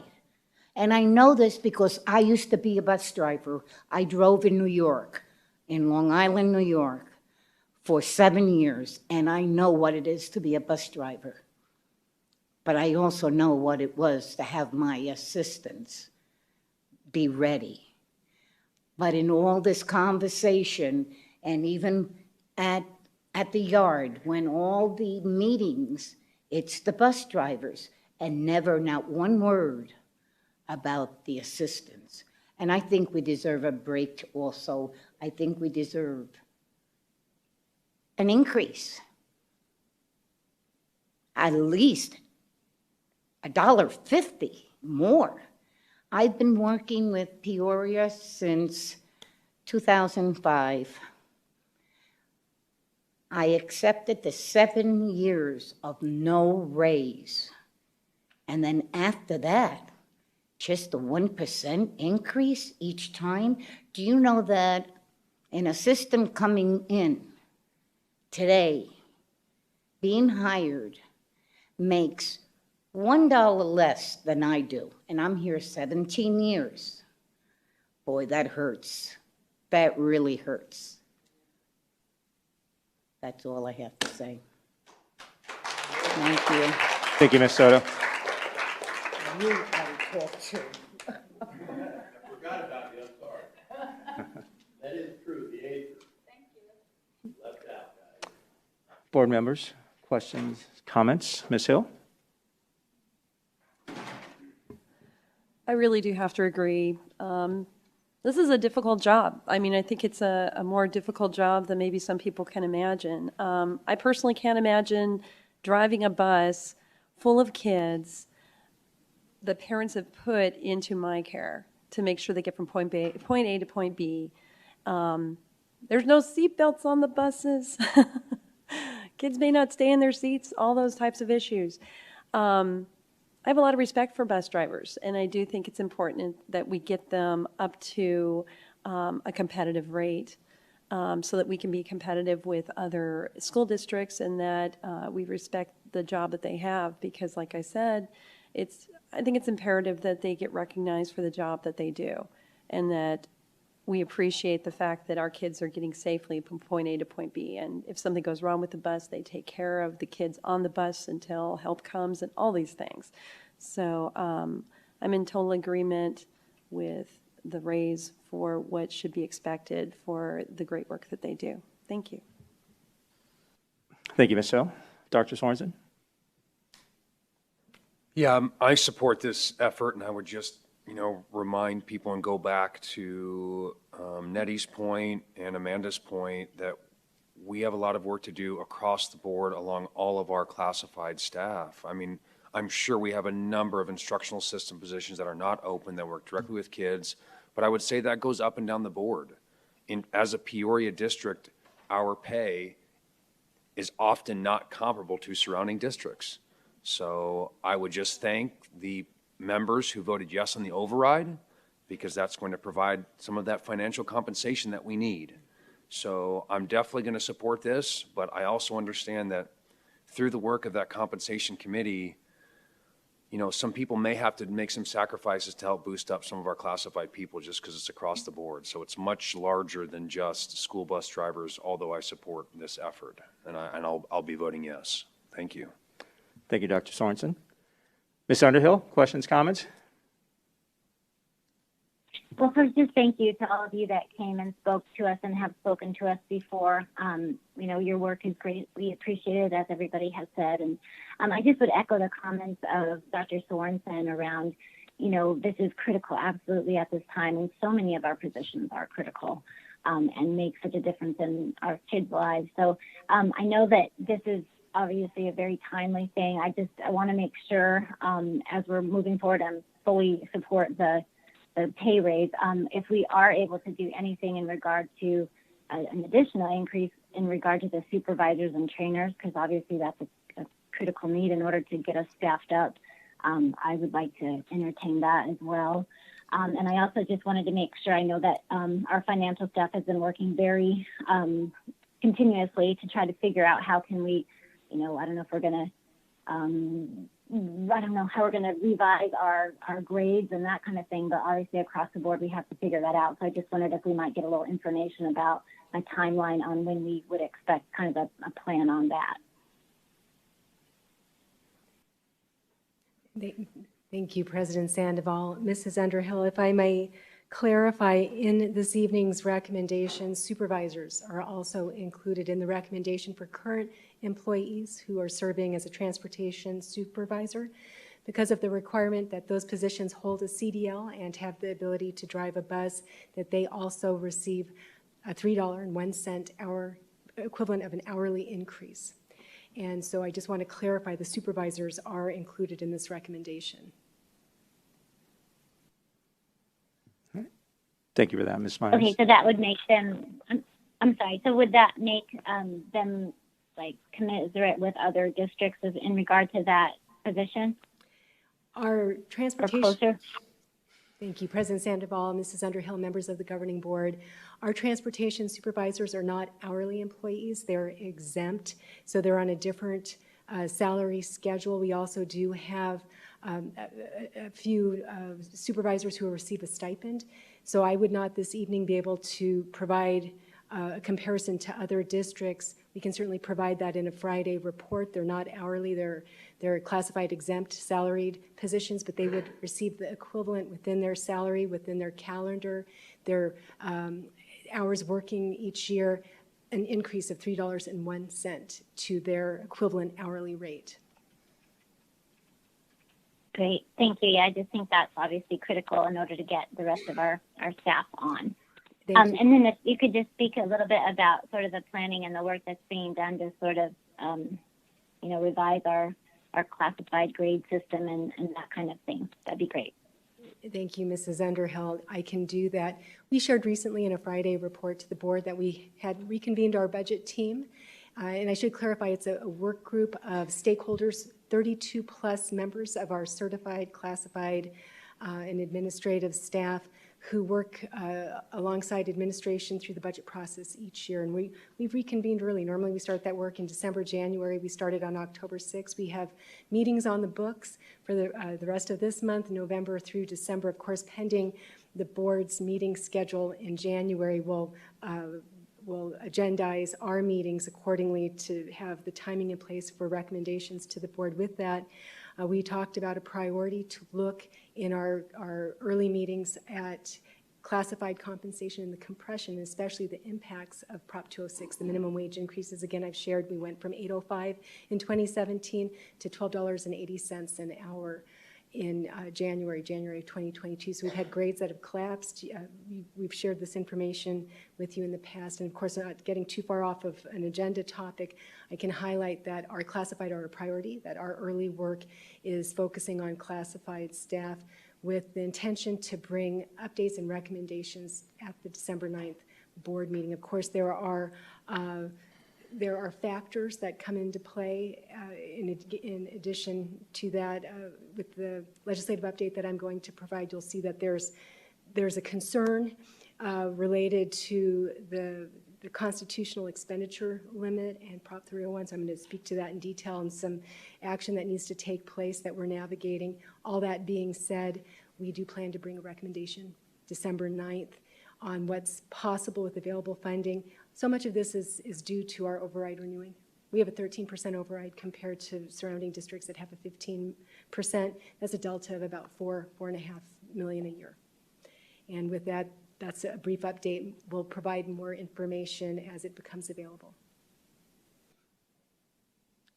Great, thank you. And I can only tell you that, I know it's extremely complicated, and I do appreciate the work that you and your team is doing to just help us get to where we can be more competitive with the other districts. So thank you very much.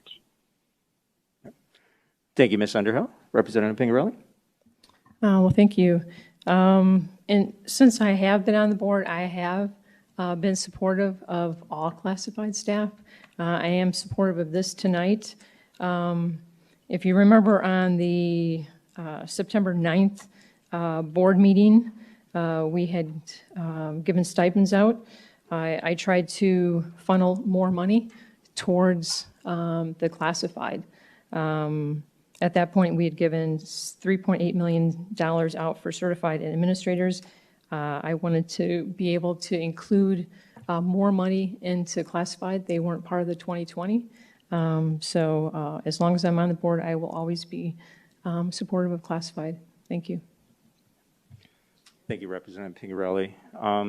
Yes, I agree. I mean, since I was elected in 2016, when we take a look at I think they're called LORAs that you sign at the beginning of the years, and their stipends were zero, and classified definitely is near and dear to my heart, and it's good to see that we're moving in that trajectory.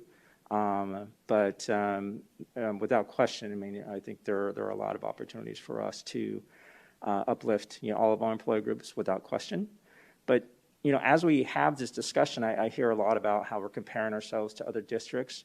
I think for me, I think our mindset as a district should always prioritize people over everything else, right? So we should be the leaders and everybody else should be looking at us, as it relates to how we treat our individuals and our associates here. So with that said, I mean, I'm absolutely in full support of this. I am looking forward to those discussions that we have towards the latter part of this year to include, our supervisors and our assistants, and really how we impact, that entire employee group from a classified perspective. So I know there's a lot of thinking and a lot of, I know you don't like me using the word creative when it comes to public finance, but a lot of just mindful, intentional thinking to make sure that our associates are uplifted from a salary perspective. So I do appreciate it, and then thank you for that. And I do appreciate every one of you for coming this evening and speaking. It is important, for us to hear your voices and make sure that we are informed and making very relevant decisions on behalf of you. So thank you for that. Ms. Myers, you were going to say something. Thank you. I was just going to clarify, the supervisors are included in tonight's recommendation. Bus assistants, the office clerk, and I apologize. secretary I meant would be trainers a priority. and the assistant. And our trainers actually in tonight's recommendation are increasing from 50 cents add-on to their hourly rate to a full $1. Also, our trainees in the recommendation are moving from minimum wage to $17 an hour, as well as our subs. So just to highlight, we included all of those groups in tonight's recommendation. Yeah, no, and I know we're moving in the right direction, and I appreciate, again, everybody's voice. So we, let's stay there, and and again, prioritize people over everything else. So I appreciate that. Thank you. Any other questions, comments, board members? Nope. That said, I do need a motion to approve 8.3, transportation staff and bus driver compensation. I move to approve the new Transportation Department hourly placement schedule that includes a $3.01 increase to the starting hourly rate to be $17 an hour. I will second. All right. Thank you for that. Ms. Contra, we have a motion by Ms. Pingarelli and a second by Ms. Hill. Board members, please cast your votes.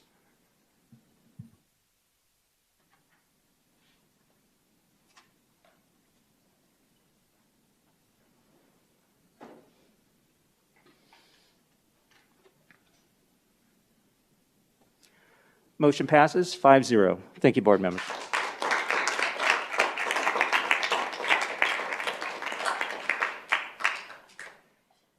Okay, moving on to 8.4, fiscal year 2022-2024 strategic reset plan. We do have public comment tied to this line item, so we will hear from the district and then public comment. Yes. Need a recess for about 5? Okay. Board members, we'll recess for about 5 minutes. Perfect. You're welcome.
All right, we are now on 8.4, fiscal year 2022-2024 strategic reset plan. We do have public comment tied to this line item, so we will hear the district, then public comment, and then board questions and comments. All right. Mr. Gay? Thank you, President Sandoval. I'm going to kick us off. Okay. I am genuinely excited to present to the governing board our most recent iteration of our strategic plan reset. And we're going to be asking for your approval tonight of the vision and the direction of the plan so that we can begin to work on the improvements to student learning and the experience of all of our stakeholders. I say most recent because it is important for our entire community to understand that the strategic planning process is never over. It's never completed. Successful organizations are always in a mode of continual improvement.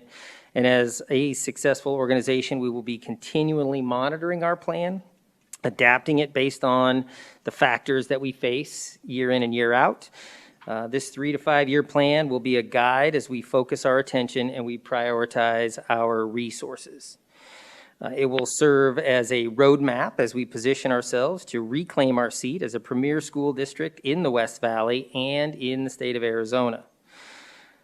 I have shared with district leaders a vision of how we are going to get there and some areas that I've asked our leadership to really focus in on as we move forward. When I asked Mr. Gay to lead this process, I told him that we did not need to start over and completely rebuild our district's focus. It is clear that the foundation that this governing board, along with stakeholder leadership, has created is solid. Our mission, our vision, our strategic perspectives remain the bedrock of the work that we do. Our belief is that student success, community connection, safety and well-being, and stewardship of resources are at the center of our commitment to our community. I challenged Mr. Gay, who at the time was our Chief Technology and Strategic Planning Officer, to facilitate a strategic reset that would serve as a blueprint for district-level decisions and guide our principals and their site councils as they make decisions for their individual school communities.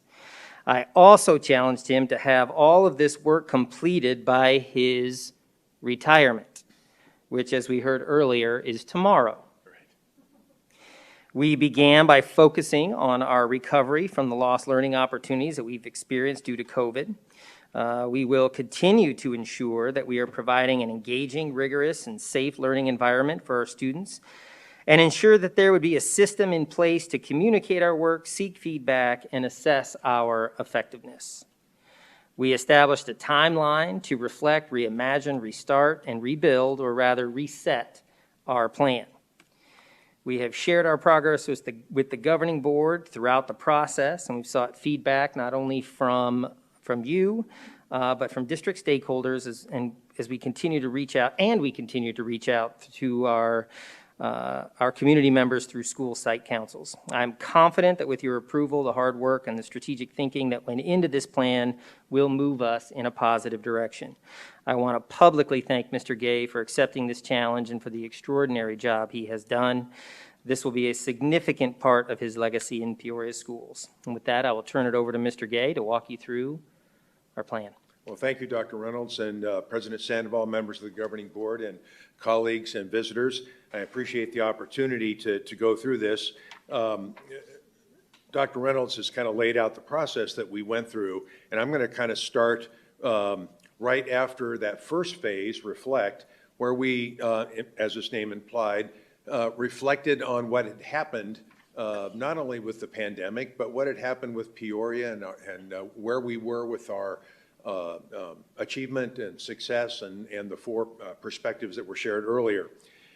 And so once we completed that work, we entered into the reimagine phase, and that's where we had a large group of staff from all employee groups helping us to think through that process and do that reimagination work. And the primary deliverable from that process was something that we call the strategic reset framework. And I'm going to be the one pushing the buttons. Okay. There we go. Now, the strategic reset framework is really the core organizing principle behind the strategic plan. And as you can imagine, as we considered everything that was going on in the district, there's just an amazing amount of activities and angles through which we can look at these things, and considerations and feedback and all sorts of things. So it's very important for us to gain focus. And so that's what the strategic reset framework is about. The first piece of that, if you will, are what's on the left of that matrix, the mission priorities.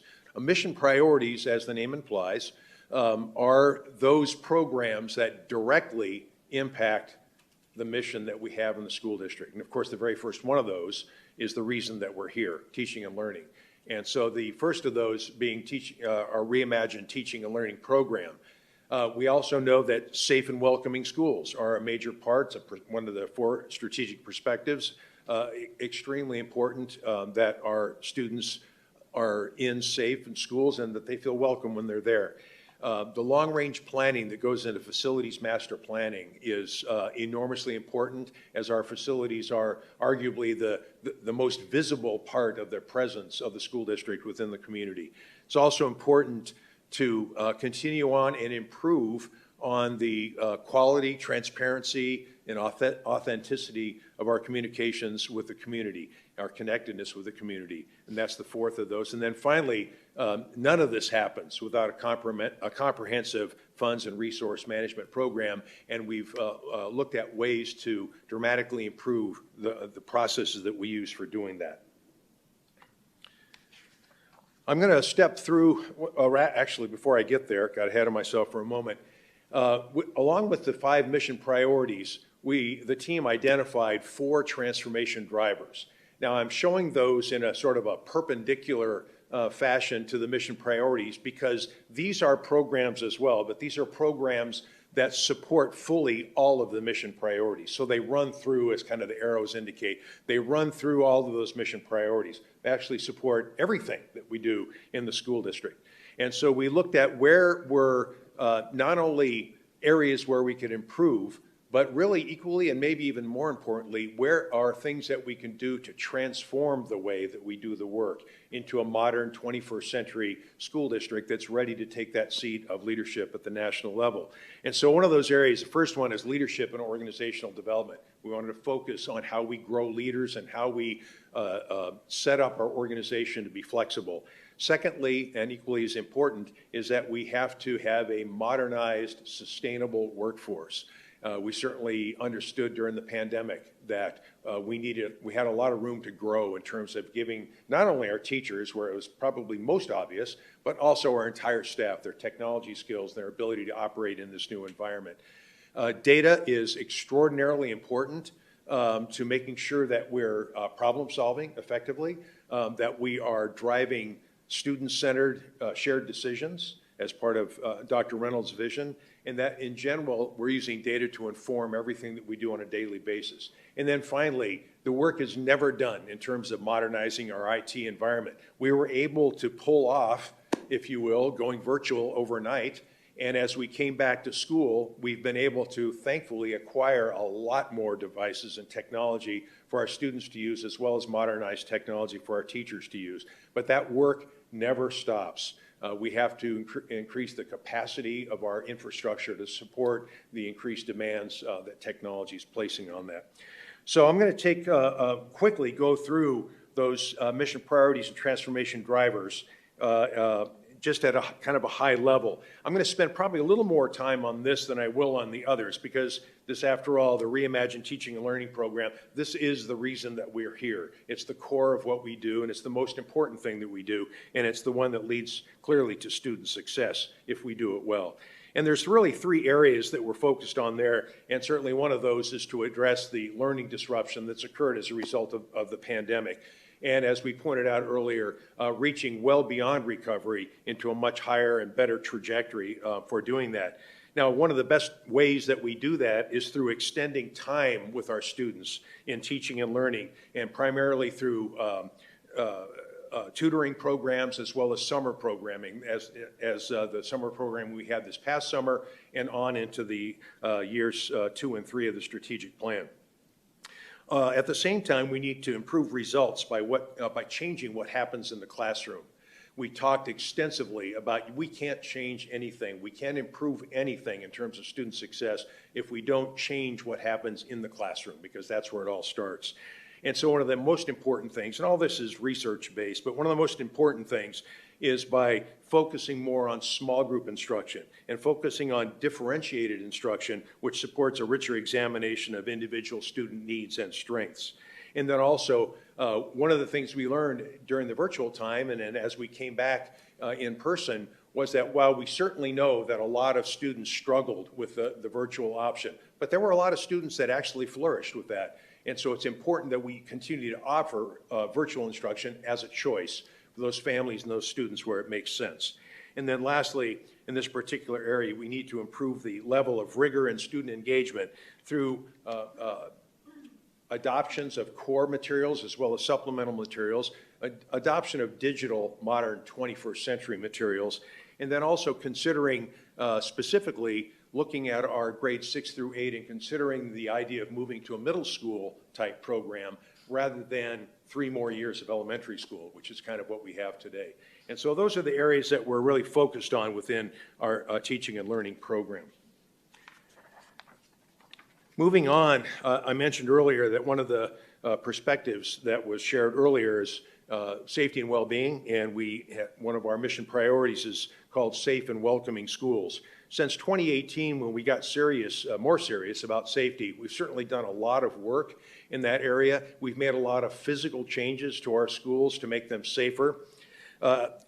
We've also improved, to a certain extent, the digital security that protects our students and those facilities as well. But it's important as we do this, and we had a lot of feedback from parents in the parent focus group we had early and then the more recent parent engagement forums, how important it is to continue to increase the safety of our schools, but don't lock them down to the point where they feel like prisons.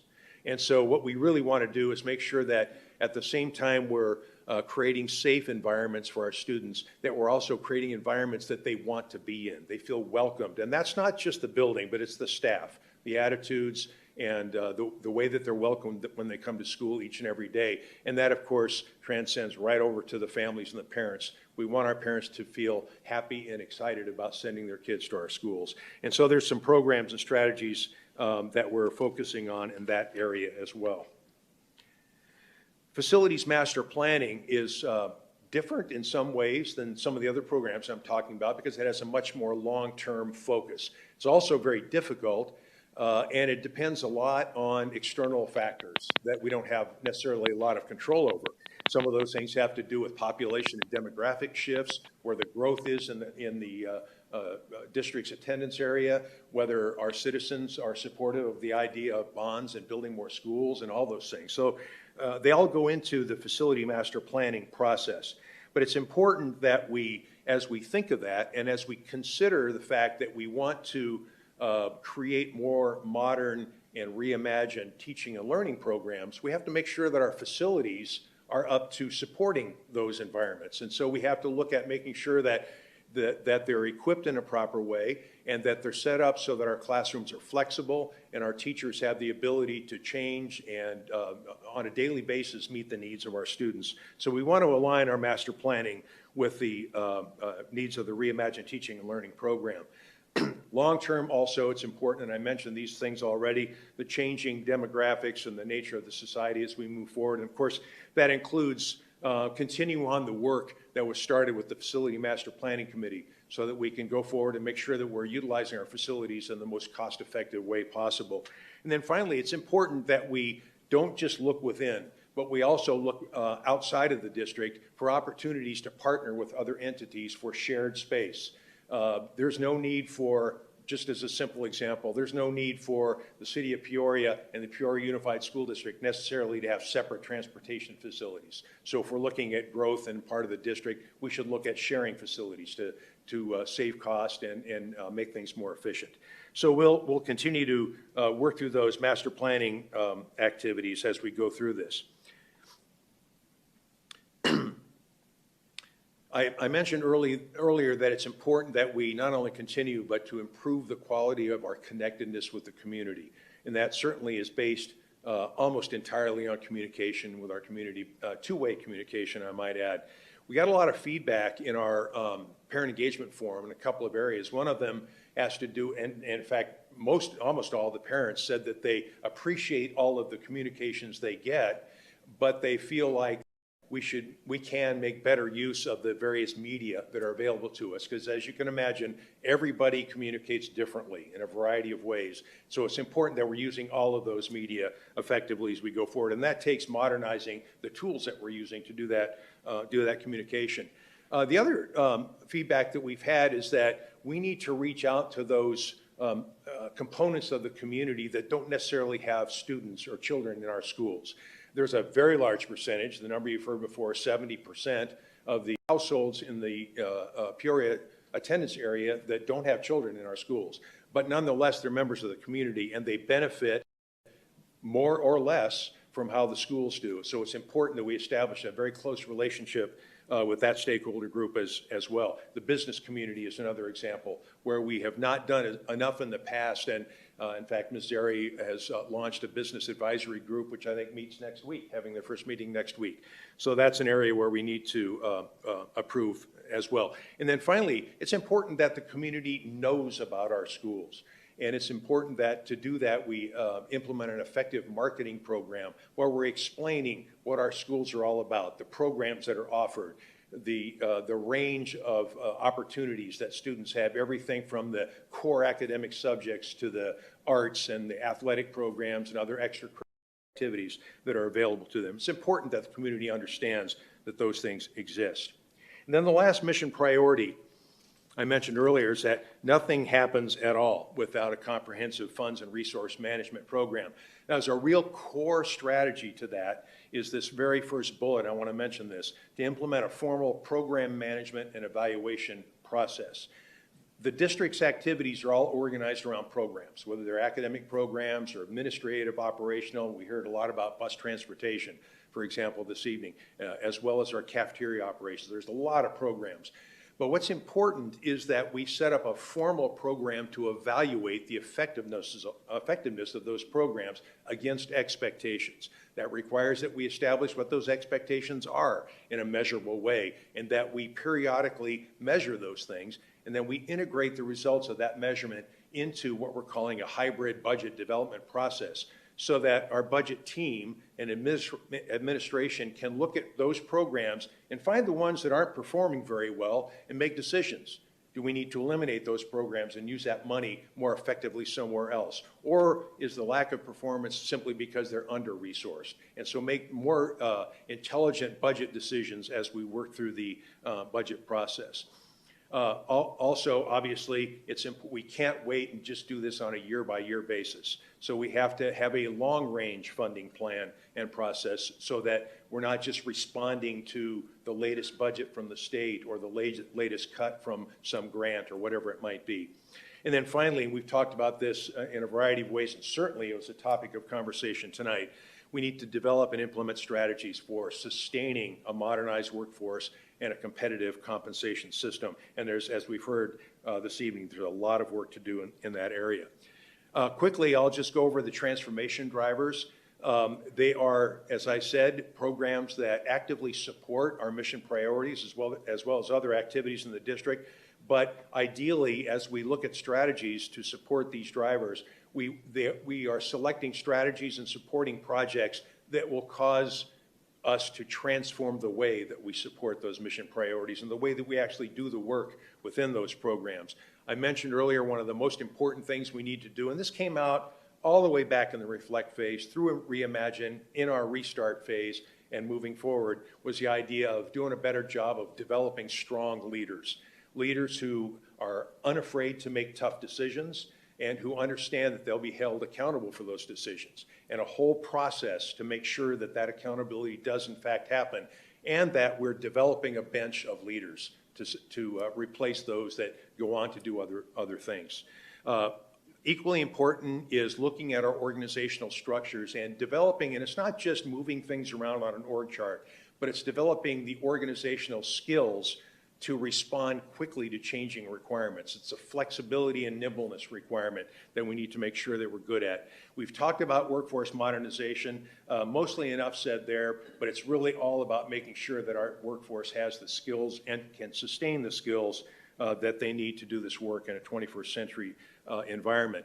And the final two transformation drivers, data leadership and management. I talked about that briefly. There's a number of strategies. I think there are 5 strategies in that plan component. They're all important. One of the probably most visible ones, and the one that will have the most immediate impact, and I would say sustained impact, on our mission priorities as well as other things we do in the district, is the acquisition of some modern data reporting and analysis tools that we talk more frequently as, refer to them as analytics products to support those mission priorities. It's important that we have actionable, detailed information to help us problem solve and make decisions. It's important also that we exercise oversight over the use of our data. And so we have some ideas about creating a formal oversight structure to make sure that we're using our data effectively and protecting the privacy of the people that the data relates to as well. And then finally, again, IT modernization. This is something I could just have a lot of fun talking about all night long. I won't. But it's important. It's important that we make sure that we're continuing to develop a robust IT architecture that will support the demands that our 21st century needs are placing on that. And by the way, that includes also reaching out to our government and NGO type partners for opportunities for sharing the cost and the management of the infrastructure as we go forward. Now, this last piece, right before I kind of wrap up, is important. And if you haven't had a chance to read the entire strategic reset plan in detail, I really would ask you to focus on this particular section of the plan. It's the second to last, right before the conclusion, and it's called the Plan Revisions, Execution, and Progress Monitoring section. As Dr. Reynolds mentioned earlier, no plan is static. If it's static, it doesn't work, because we all know that no plan survives initial contact with whatever it is it's attempting to address. And so it's important to understand that our plan will be revised on a continuous basis, and it's important that it has to fit into the other important processes that we deal with in the district. So I'll just run through this very quickly, but I again urge you to read that section so you understand what we are planning to do. We introduce in there a set of terms that are important for us to understand and a way to talk about this whole thing that has to do with a revision cycle, has to do with the budget year or budget preparation, the execution year, and the plan or forecast years, and how those things have different timelines, and so that the process of keeping the plan alive continues to move forward. Every bit as important as any of this is the project roadmap. Our plan is a 3 to 5 year plan. Formally it's a 3-year plan, but we believe that it really will stretch out over a 5-year process. But it's important that we take all of the projects that we conceive of and define, and we organize those into a multi-year roadmap so we understand when each project is going to be executed and when it needs to be done, and also that we can articulate carefully the dependencies from one project to another. I have to do this project before I do this project, and things of that nature. Also, finally, in that roadmap, that we have reasonable and well thought out budget estimates for the projects as we move forward in each year. Again, oversight is critically important. We've conceived of a team that we'll put together of director, principal, and some classified staff to provide what we're calling the Superintendent Strategic Plan Oversight Team. This team will meet on a continuous basis to make sure that the projects are being executed correctly, and they're meeting their timeline goals, as well as delivering on their measurable objectives. And then in between some of those meetings, there will be superintendent cabinet level progress reviews, really with a formal protocol to make sure that we're consistently reviewing the plan itself as well as the projects that are in execution.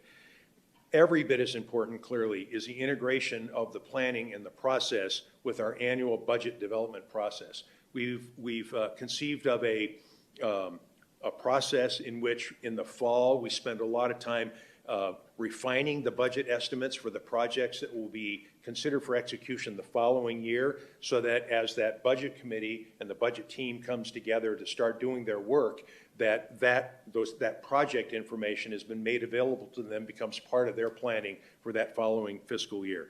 And then finally, of course, it's critically important that we come back to the board on a recurring basis at times that we'll figure out as this goes forward, but on a periodic and planned basis, so the board gets good updates on what's going on, as well as has an opportunity each year to review the progress on the plan.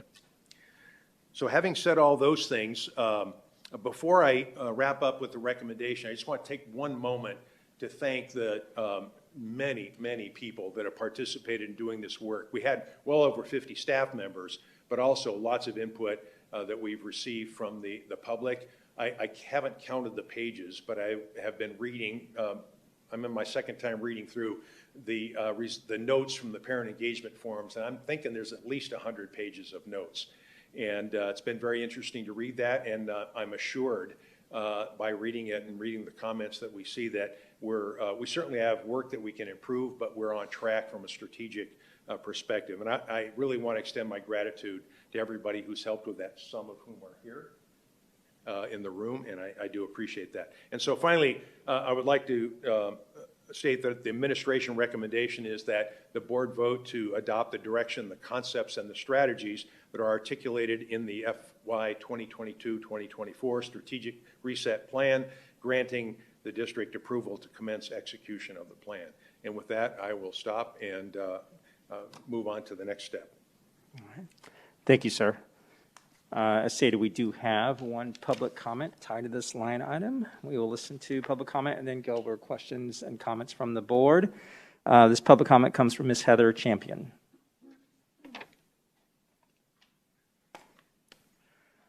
Welcome, Ms. Champion. Thank you. It's a pleasure to be here tonight. I reviewed this strategic plan of yours. I read the brief outline, which doesn't tell you anything. So I proceeded to read the 60-some page document, sat and read it through, and then I went to your parent forum.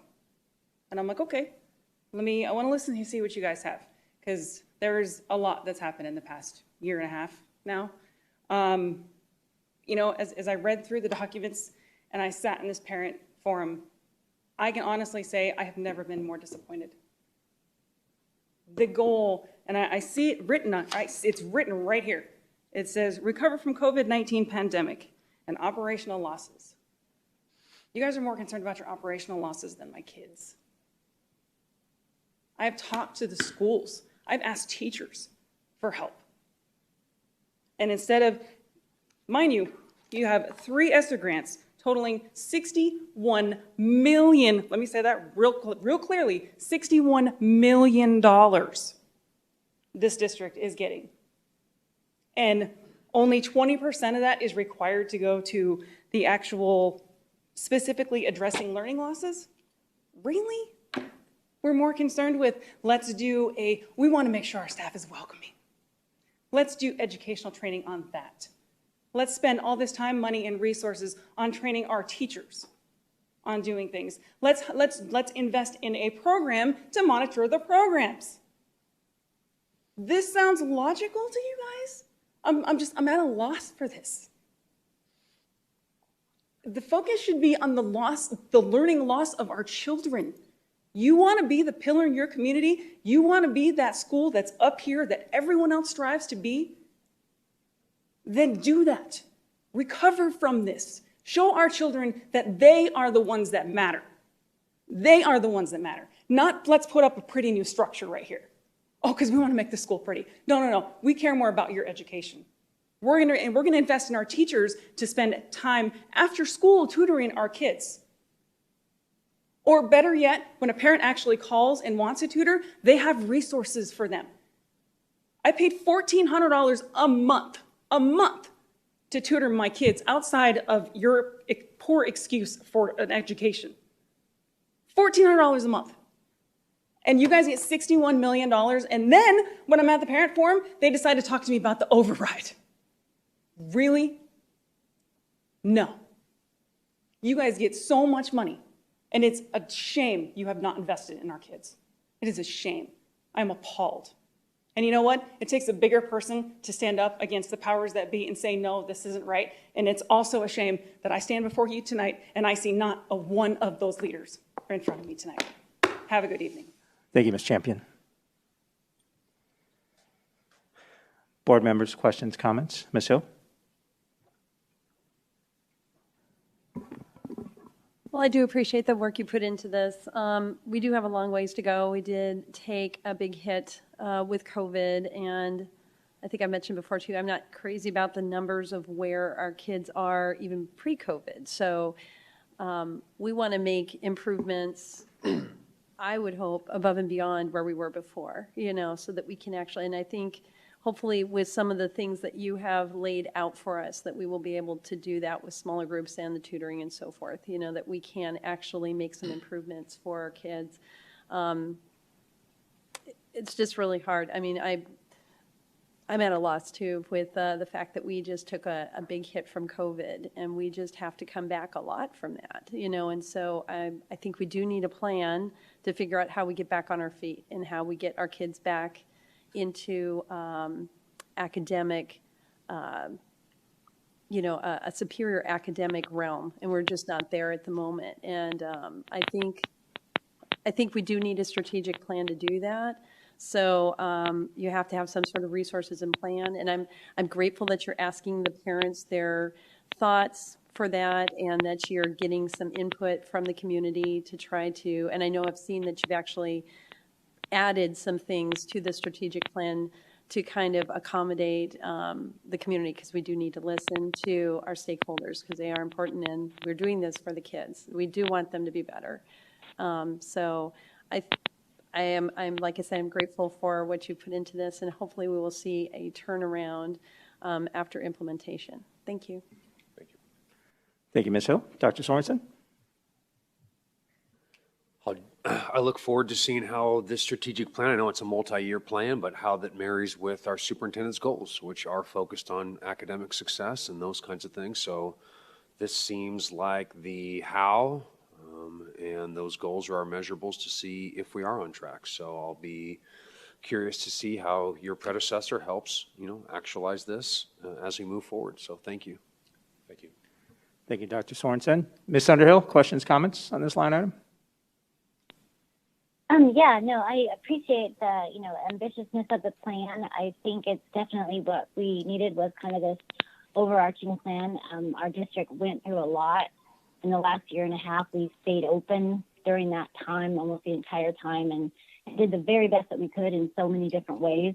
I think this reset kind of puts us in that new position to start moving forward. I agree with Dr. Sorensen. I think the specificity of the superintendent's goals around academic achievement are helpful, and will really kind of marry together with this plan as sort of our ultimate, you know, guiding goals and outcomes. I appreciate definitely the pieces around the reimagining learning and around the workforce modernization.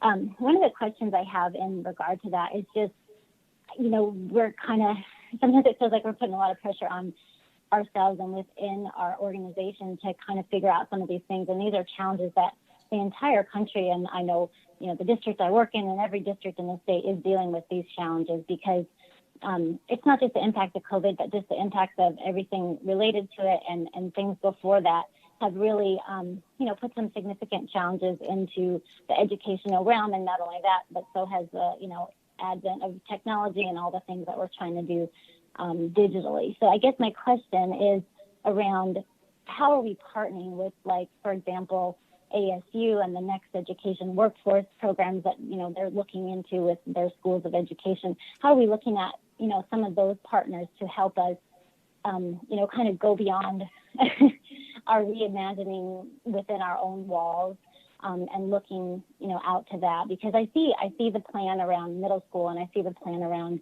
you know, personalized learning and blended learning and things like that. But I think it would be interesting to kind of look at some of the models that they're looking at in regard to how are we, you know, bridging this workforce shortage with teachers and others, and, you know, just kind of looking at those models. So I'm just curious to see, are we looking at potential partnerships and thought partners outside of our own walls as we look at, teaching and learning reimagination as well as workforce modernization. Oh, thank you, Ms. Underhill. And let me say this first.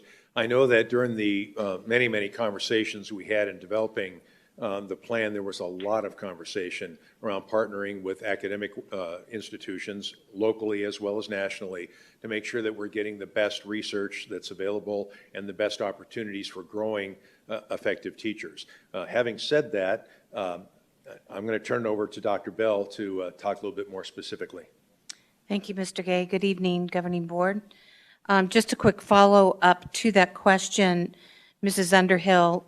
We have started the process of working with particularly our ASU is a very good example in terms of trying to address our staffing shortages, particularly classroom teachers and other teachers. In our plan, we do have some critical research that would need to be done associated with programming, particularly as we look at middle schools.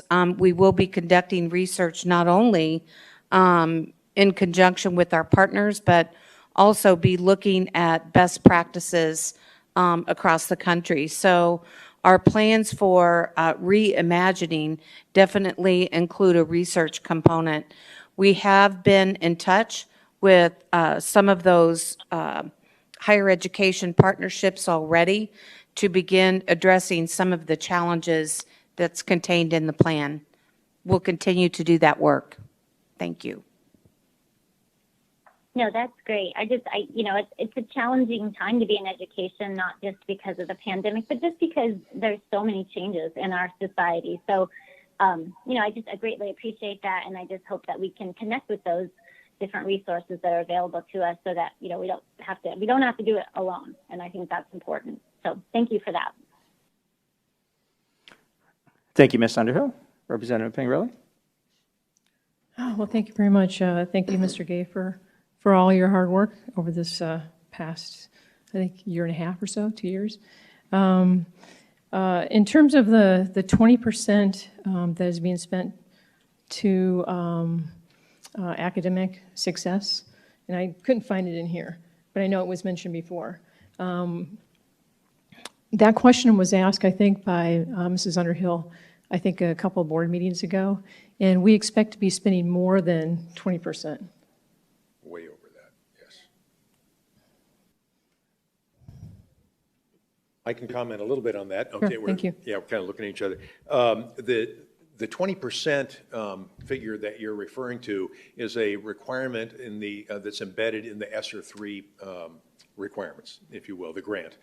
And so one of the things we did, and it's important to understand that the ESSER 3 plan that we published on the public website on the 24th of August, it represents a subset of the strategic plan, almost an exact subset. There's some things that we had to put in there, or we could put in there actually, that are not necessarily in the strategic plan. But we did a tremendous amount of work, and I don't want to say we, I want to say that Mr. Vaughn did a tremendous amount of work to align our strategic plan to find out what are those strategies and projects in the plan that are eligible for ESSER funding. One of the things we also did in the ESSER plan that doesn't show in the strategic plan is that we identified those things that qualified for this 20% set aside that has been referred to. That said, there are well over 20% of the money that's in the ESSER grant will be spent on things that are directly in support of student success, of teacher competency, of academic programs, of tutoring, of all the things that have been mentioned in many forums and certainly are part of the plan. So I don't know the exact number of what that will be, because as these projects are developed, then the budgets get developed and we'll know more effectively what those numbers are. But I am 100% certain that way more than 20% of the money that will be spent in the strategic plan will go towards those things.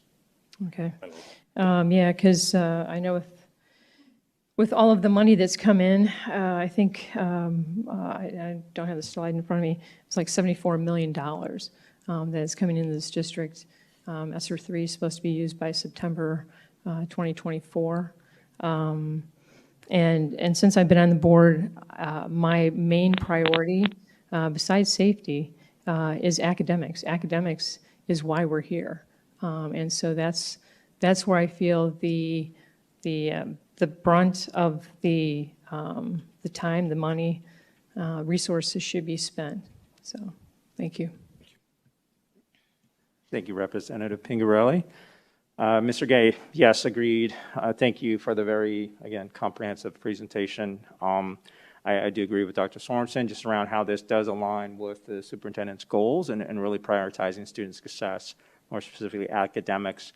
One of the things that I brought up before that I still want to make sure that that's top of mind is as we continue along, I mean, with the strategic plan, I know it's going to continue to adapt and continue to be even more comprehensive than what it is, with tactics, et cetera, right?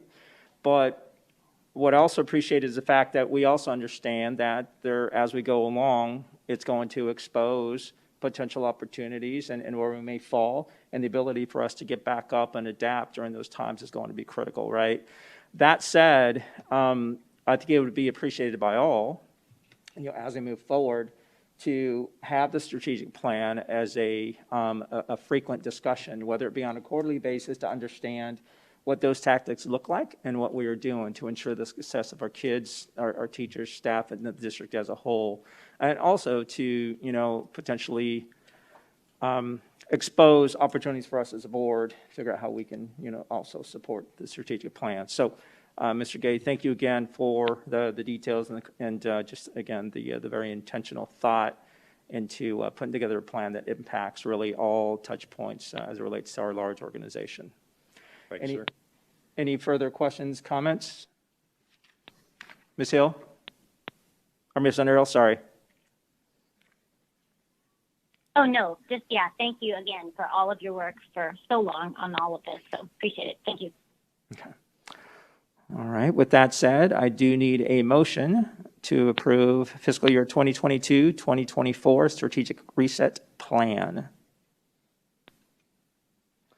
I move to approve the fiscal year 2022-2024 fiscal year strategic plan reset. Sorry if I got that wrong.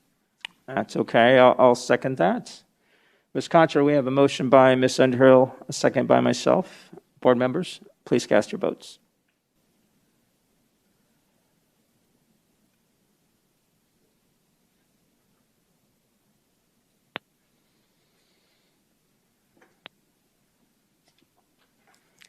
Motion passes 5-0. Thank you, board members. Okay, moving on to 8.5, second read of policy section BEDD. Looks like this is Dr. Reynolds, and we do have public comment tied to this line item. So Dr. Reynolds, any updates, comments? Go straight to public comment? Yeah, this is the second read, so. Okay.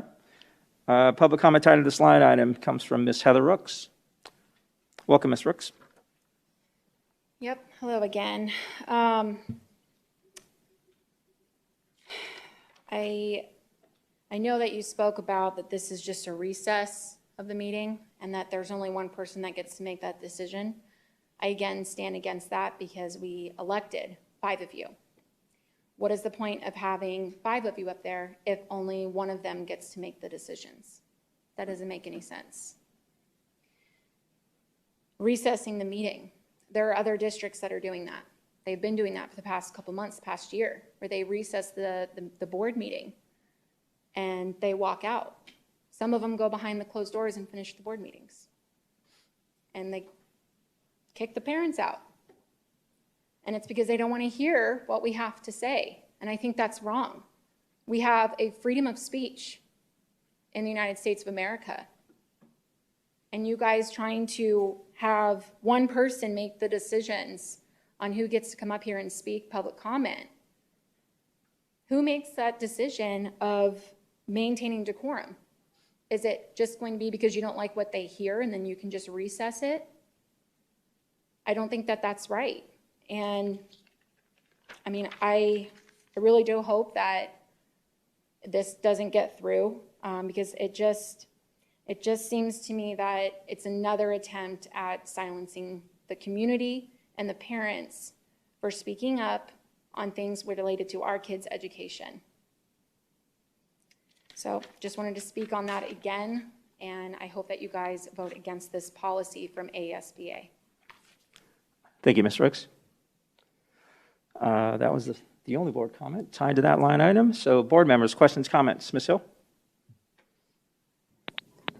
I guess this one is a little bit tricky. I am struggling trying to figure out how to vote for this one, I'll be honest with you.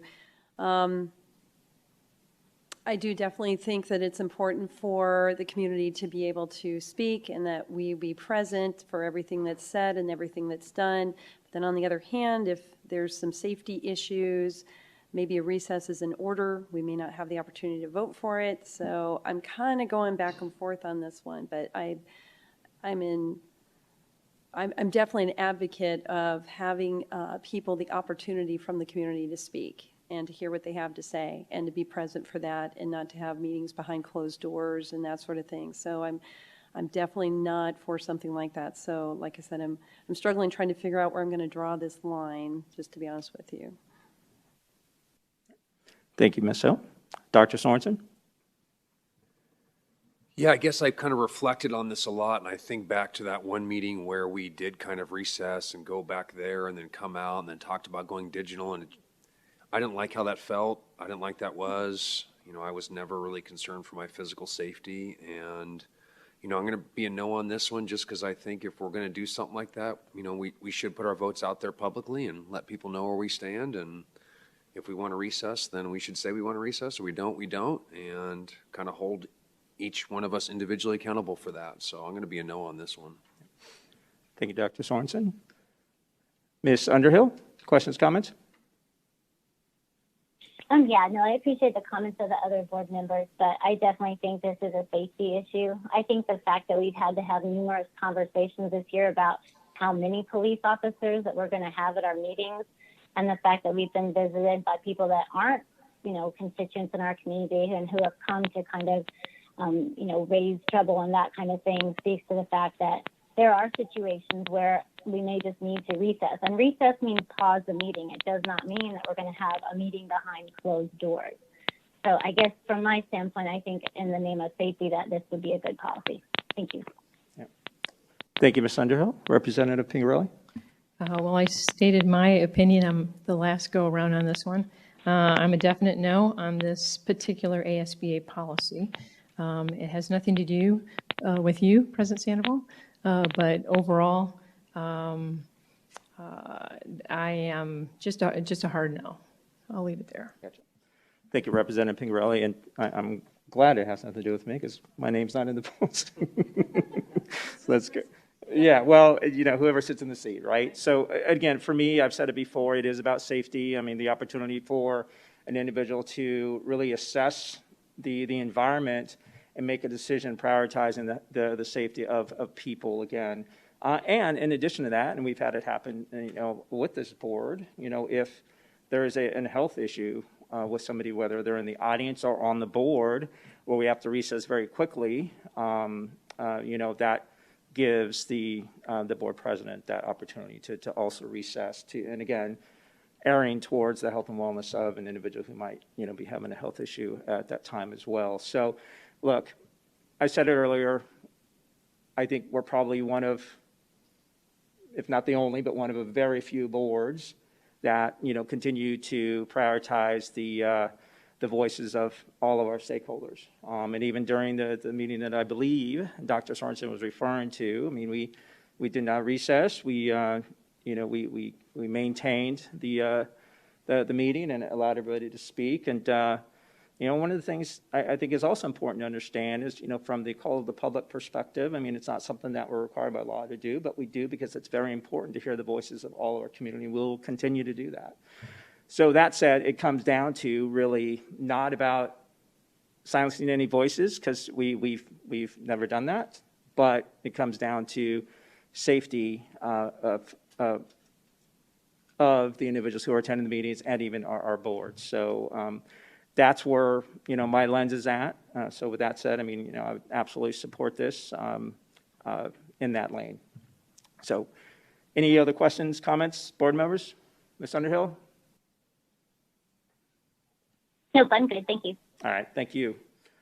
With that said, I do need a motion to approve the second read of policy section BEDD 8.5.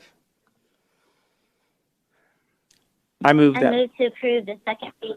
Oh, sorry. You're good. You can finish. Okay. I move to approve the second read of policy BEDD 8.5 as presented. I'll second that. Ms. Conchar, we have a motion by Ms. Underhill and a second by myself. Board members, please cast your votes.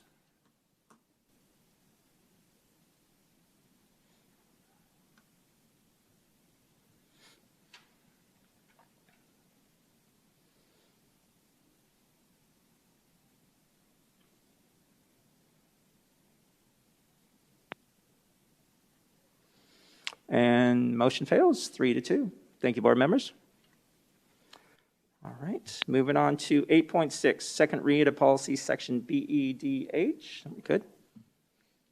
Let's see, Dr. Reynolds, that's you.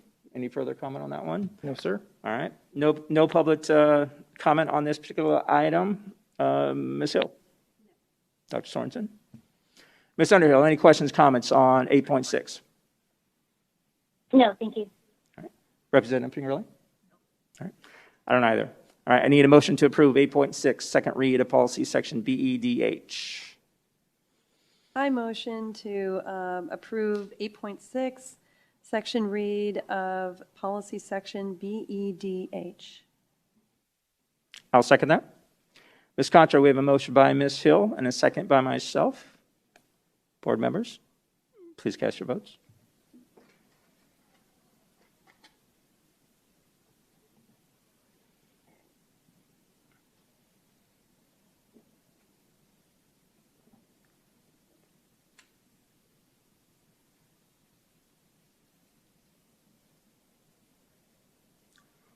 Motion passes 5-0, 5 yeas and 0 nays. Thank you very much, board members. Moving on to 8.7, second read of policy section JK. Dr. Davison, any comments? No additional comments, Mr. Sandoval. Not just this policy, but the two that follow are also in second read. Thank you. Okay. Board members, questions, comments? Ms. Hill?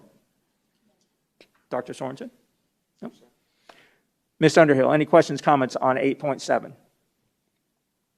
No, thank you. All right. Representative Pingerelli? Thank you. I don't either. I do need a motion to pass 8.7, second read of policy section JK. I'll move that we approve 8.7, second read of policy section JK. I will second. Ms. Contra, we have a motion by myself, a second by Ms. Hill. Board members, please cast your votes.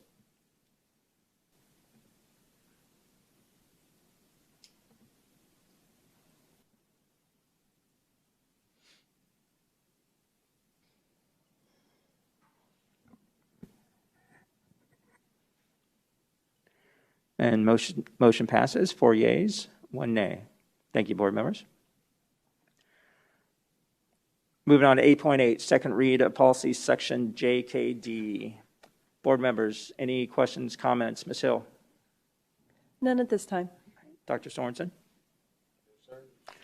Ms. Underhill, any questions, comments on 8.8? No, thank you. Representative Pingerelli? No, thank you. All right, I don't either. I do need a motion to approve 8.8, second read of policy section JKD. I will move to approve section 8.8, second read of policy section JKD. I'll second that. Ms. Conchar, we have a motion by Ms. Hill, a second by myself on 8.8. Board members, please cast your votes.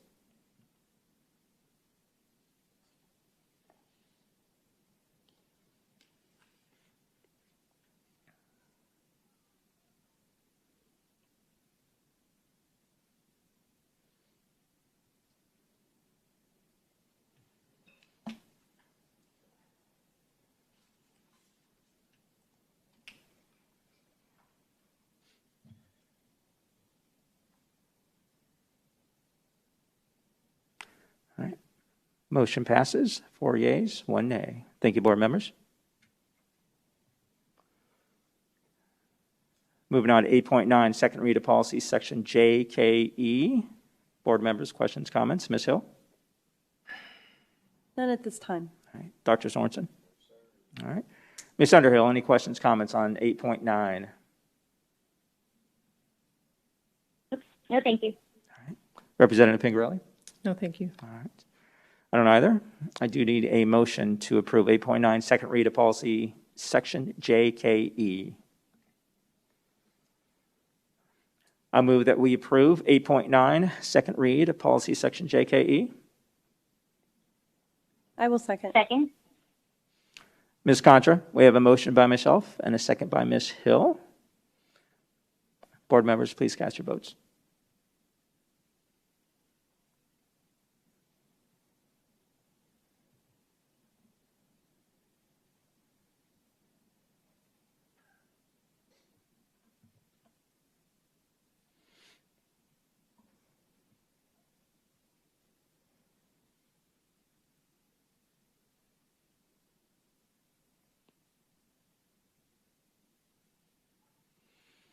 Motion passes, 4 yeas, 1 nay. Thank you, board members. Thank you. Dr. Davidson, thank you, sir. Okay, moving on to 9.1, health data update. We do have 2 public comments tied to this line item. I will listen to the district and then public comment and then go over any board questions or comments. Mr. Moss, welcome, sir. President Sandoval, members of the board, here for my regular board meeting update. This is in addition to your weekly report that was on last Friday. We can see that our numbers are reasonably constant. I got a little bit concerned that they started to rise a little bit, but now we've come back down a little bit in terms of what's there. Percent positive remains about the same.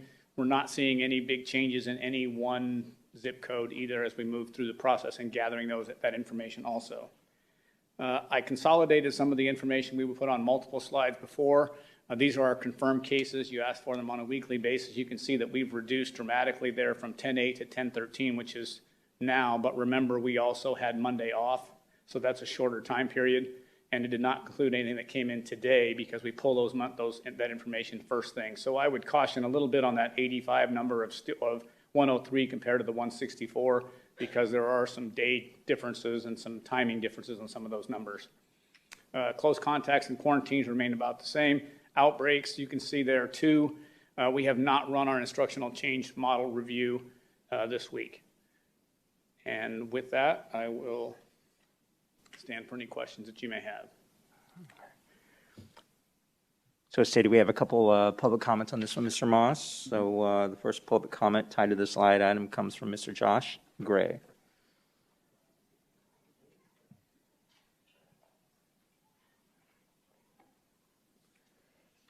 Morning, or evening, members of the board.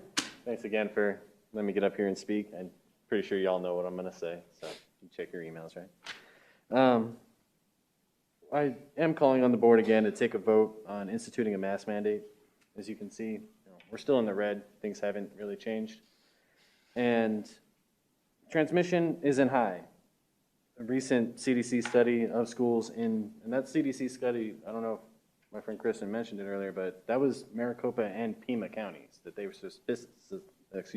specifically looked at. So, and I sent this information to you guys in your email. Schools with a mask mandate are 3.5 times less likely to have an outbreak. And I believe it was Ms. Myers earlier that mentioned that Peoria is the largest employer, or Peoria District is the largest employer in Peoria in the city. So when these outbreaks happen, they don't just affect the teachers and students, they affect the entire community. I know people are going to disagree with me, obviously, on this one. But I've heard parents on both sides of this argument complain about the county's quarantine policy. No one likes it. I don't particularly care for it very much. No one seems to care for it at all. If that's an issue for you, the biggest and easiest way to avoid that is with universal masking. If there's a close contact, quarantine doesn't matter because the policy states that if both parties are wearing masks and there's a close contact, you don't have to quarantine. So if keeping schools open, we all agree that kids learn better in the classroom, and for most cases, I understand there's exceptions, and some kids do learn better virtually, but for the most part, I think we all agree that kids learn better in a classroom environment. So if keeping them in a classroom environment really is your goal, then universal masking is something you should support, in my opinion, because that's the best way to keep everybody as safe as possible. And that is one of the things that we charge you with as being school board members. Your job is to educate our students, to keep them curious, to make sure that our kids want to learn. That's a big part of it. But it's also about keeping them safe. And you've raised the question before, are we doing everything that we can to keep our students safe? And right now, again, the answer to that question is still no. Thank you. Thank you, Mr. Gray.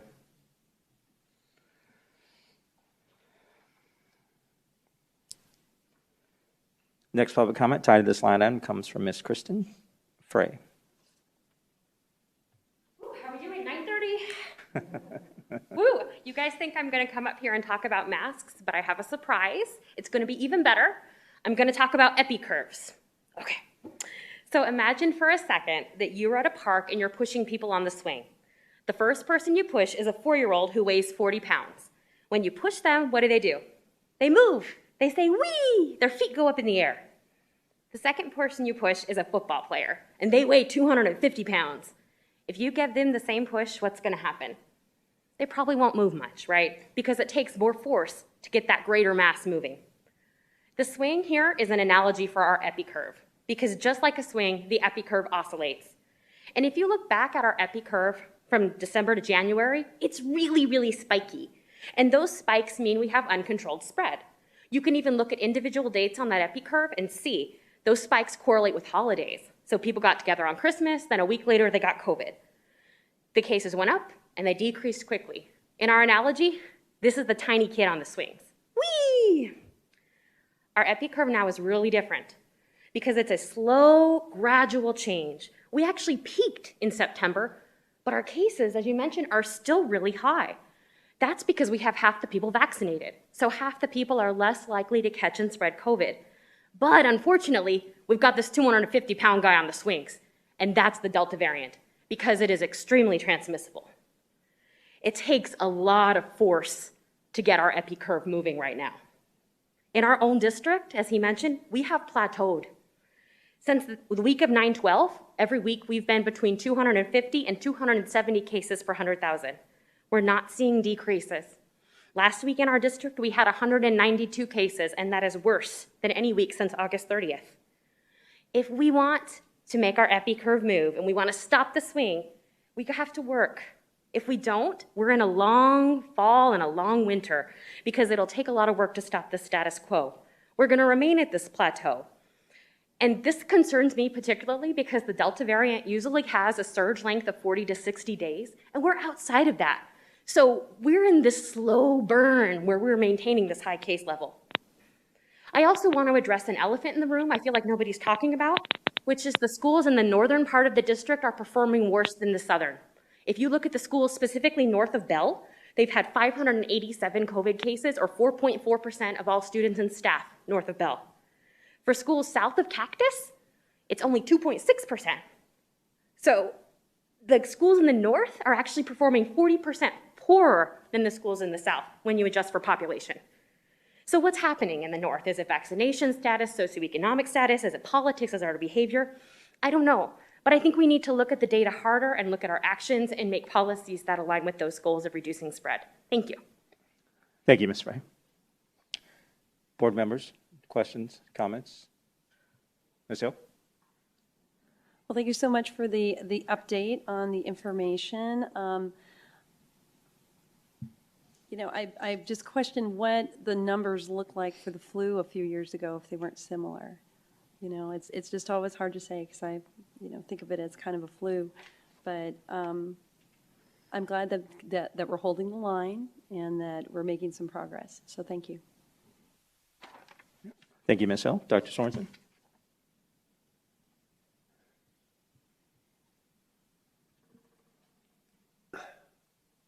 No comments.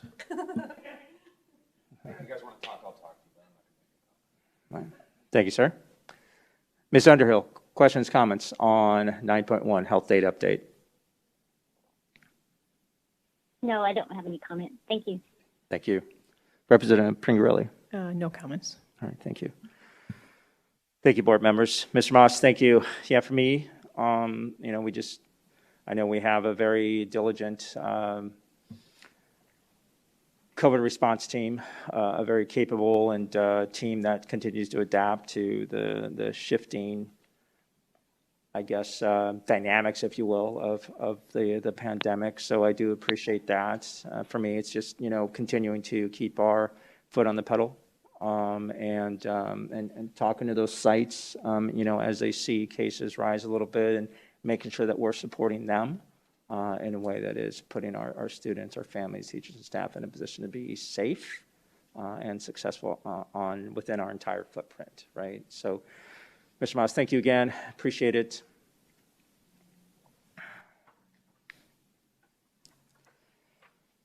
Okay, moving on to Section 10, informational reports. 10.1, report on upcoming meetings and events. Ms. Ari. President Sandoval, members of the board, just two quick notes for you. Next week is Bus Safety Week, and so you can look for some highlights coming out next week, just recognizing our bus drivers yet again for what they do and also promoting Bus Safety Week. It is also Internet Safety Week, and so we will also be doing our best to remind our students about their digital footprint and also encourage safe behaviors online.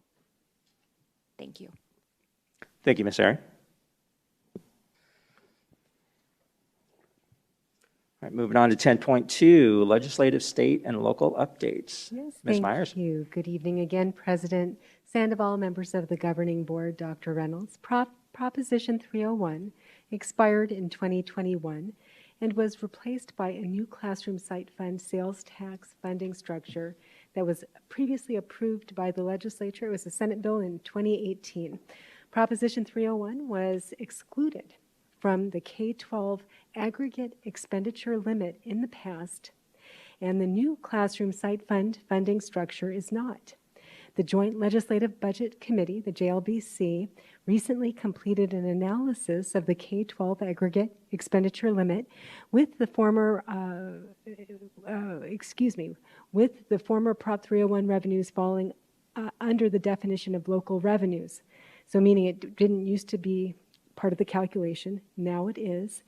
And the calculation estimated that $1.2 billion of funding reductions are facing Arizona public school districts based on the expenditure limit. So the change with the Prop 301, now referred to as classroom site fund funding, being part of the calculation is actually going to necessitate a funding cut. The estimated cuts would average $1,387 per school district student. This would mean a reduction of over 17% in state and local funding available for school districts this year. The funding reductions would not apply to charter schools or empowerment scholarship accounts. The legislature can override the expenditure limit on an annual basis, and the deadline is March 1st, 2020 to override the fiscal year 2022 limit. We are a couple of months away from the start of the legislative session, which will be in January of 2022, which will be the first opportunity for the legislature to address this concern. Thank you. Thank you, Ms. Myers. Any questions, comments on legislative update? Good. 10.4, district enrollment reports for the month of May 2021. These reports are on our website for your viewing at your convenience.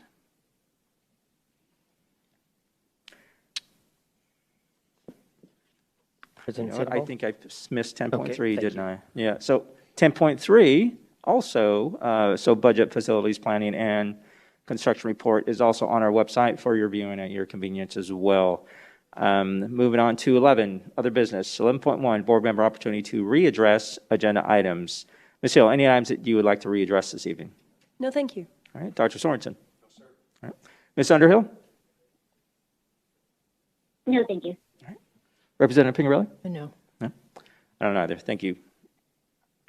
All right, 11.2, requests for agenda items for future governing board meetings. Ms. Hill? None at this time, thank you.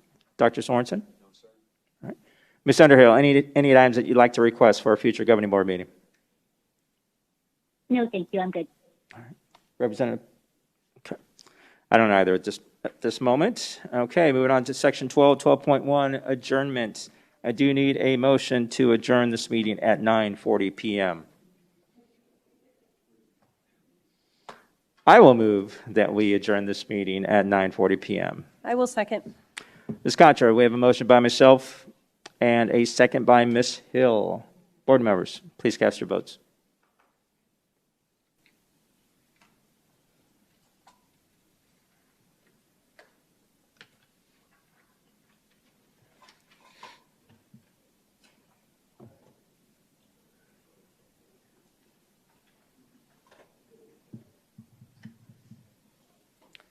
Motion passes 5-0. Thank you, everybody. Have a great evening.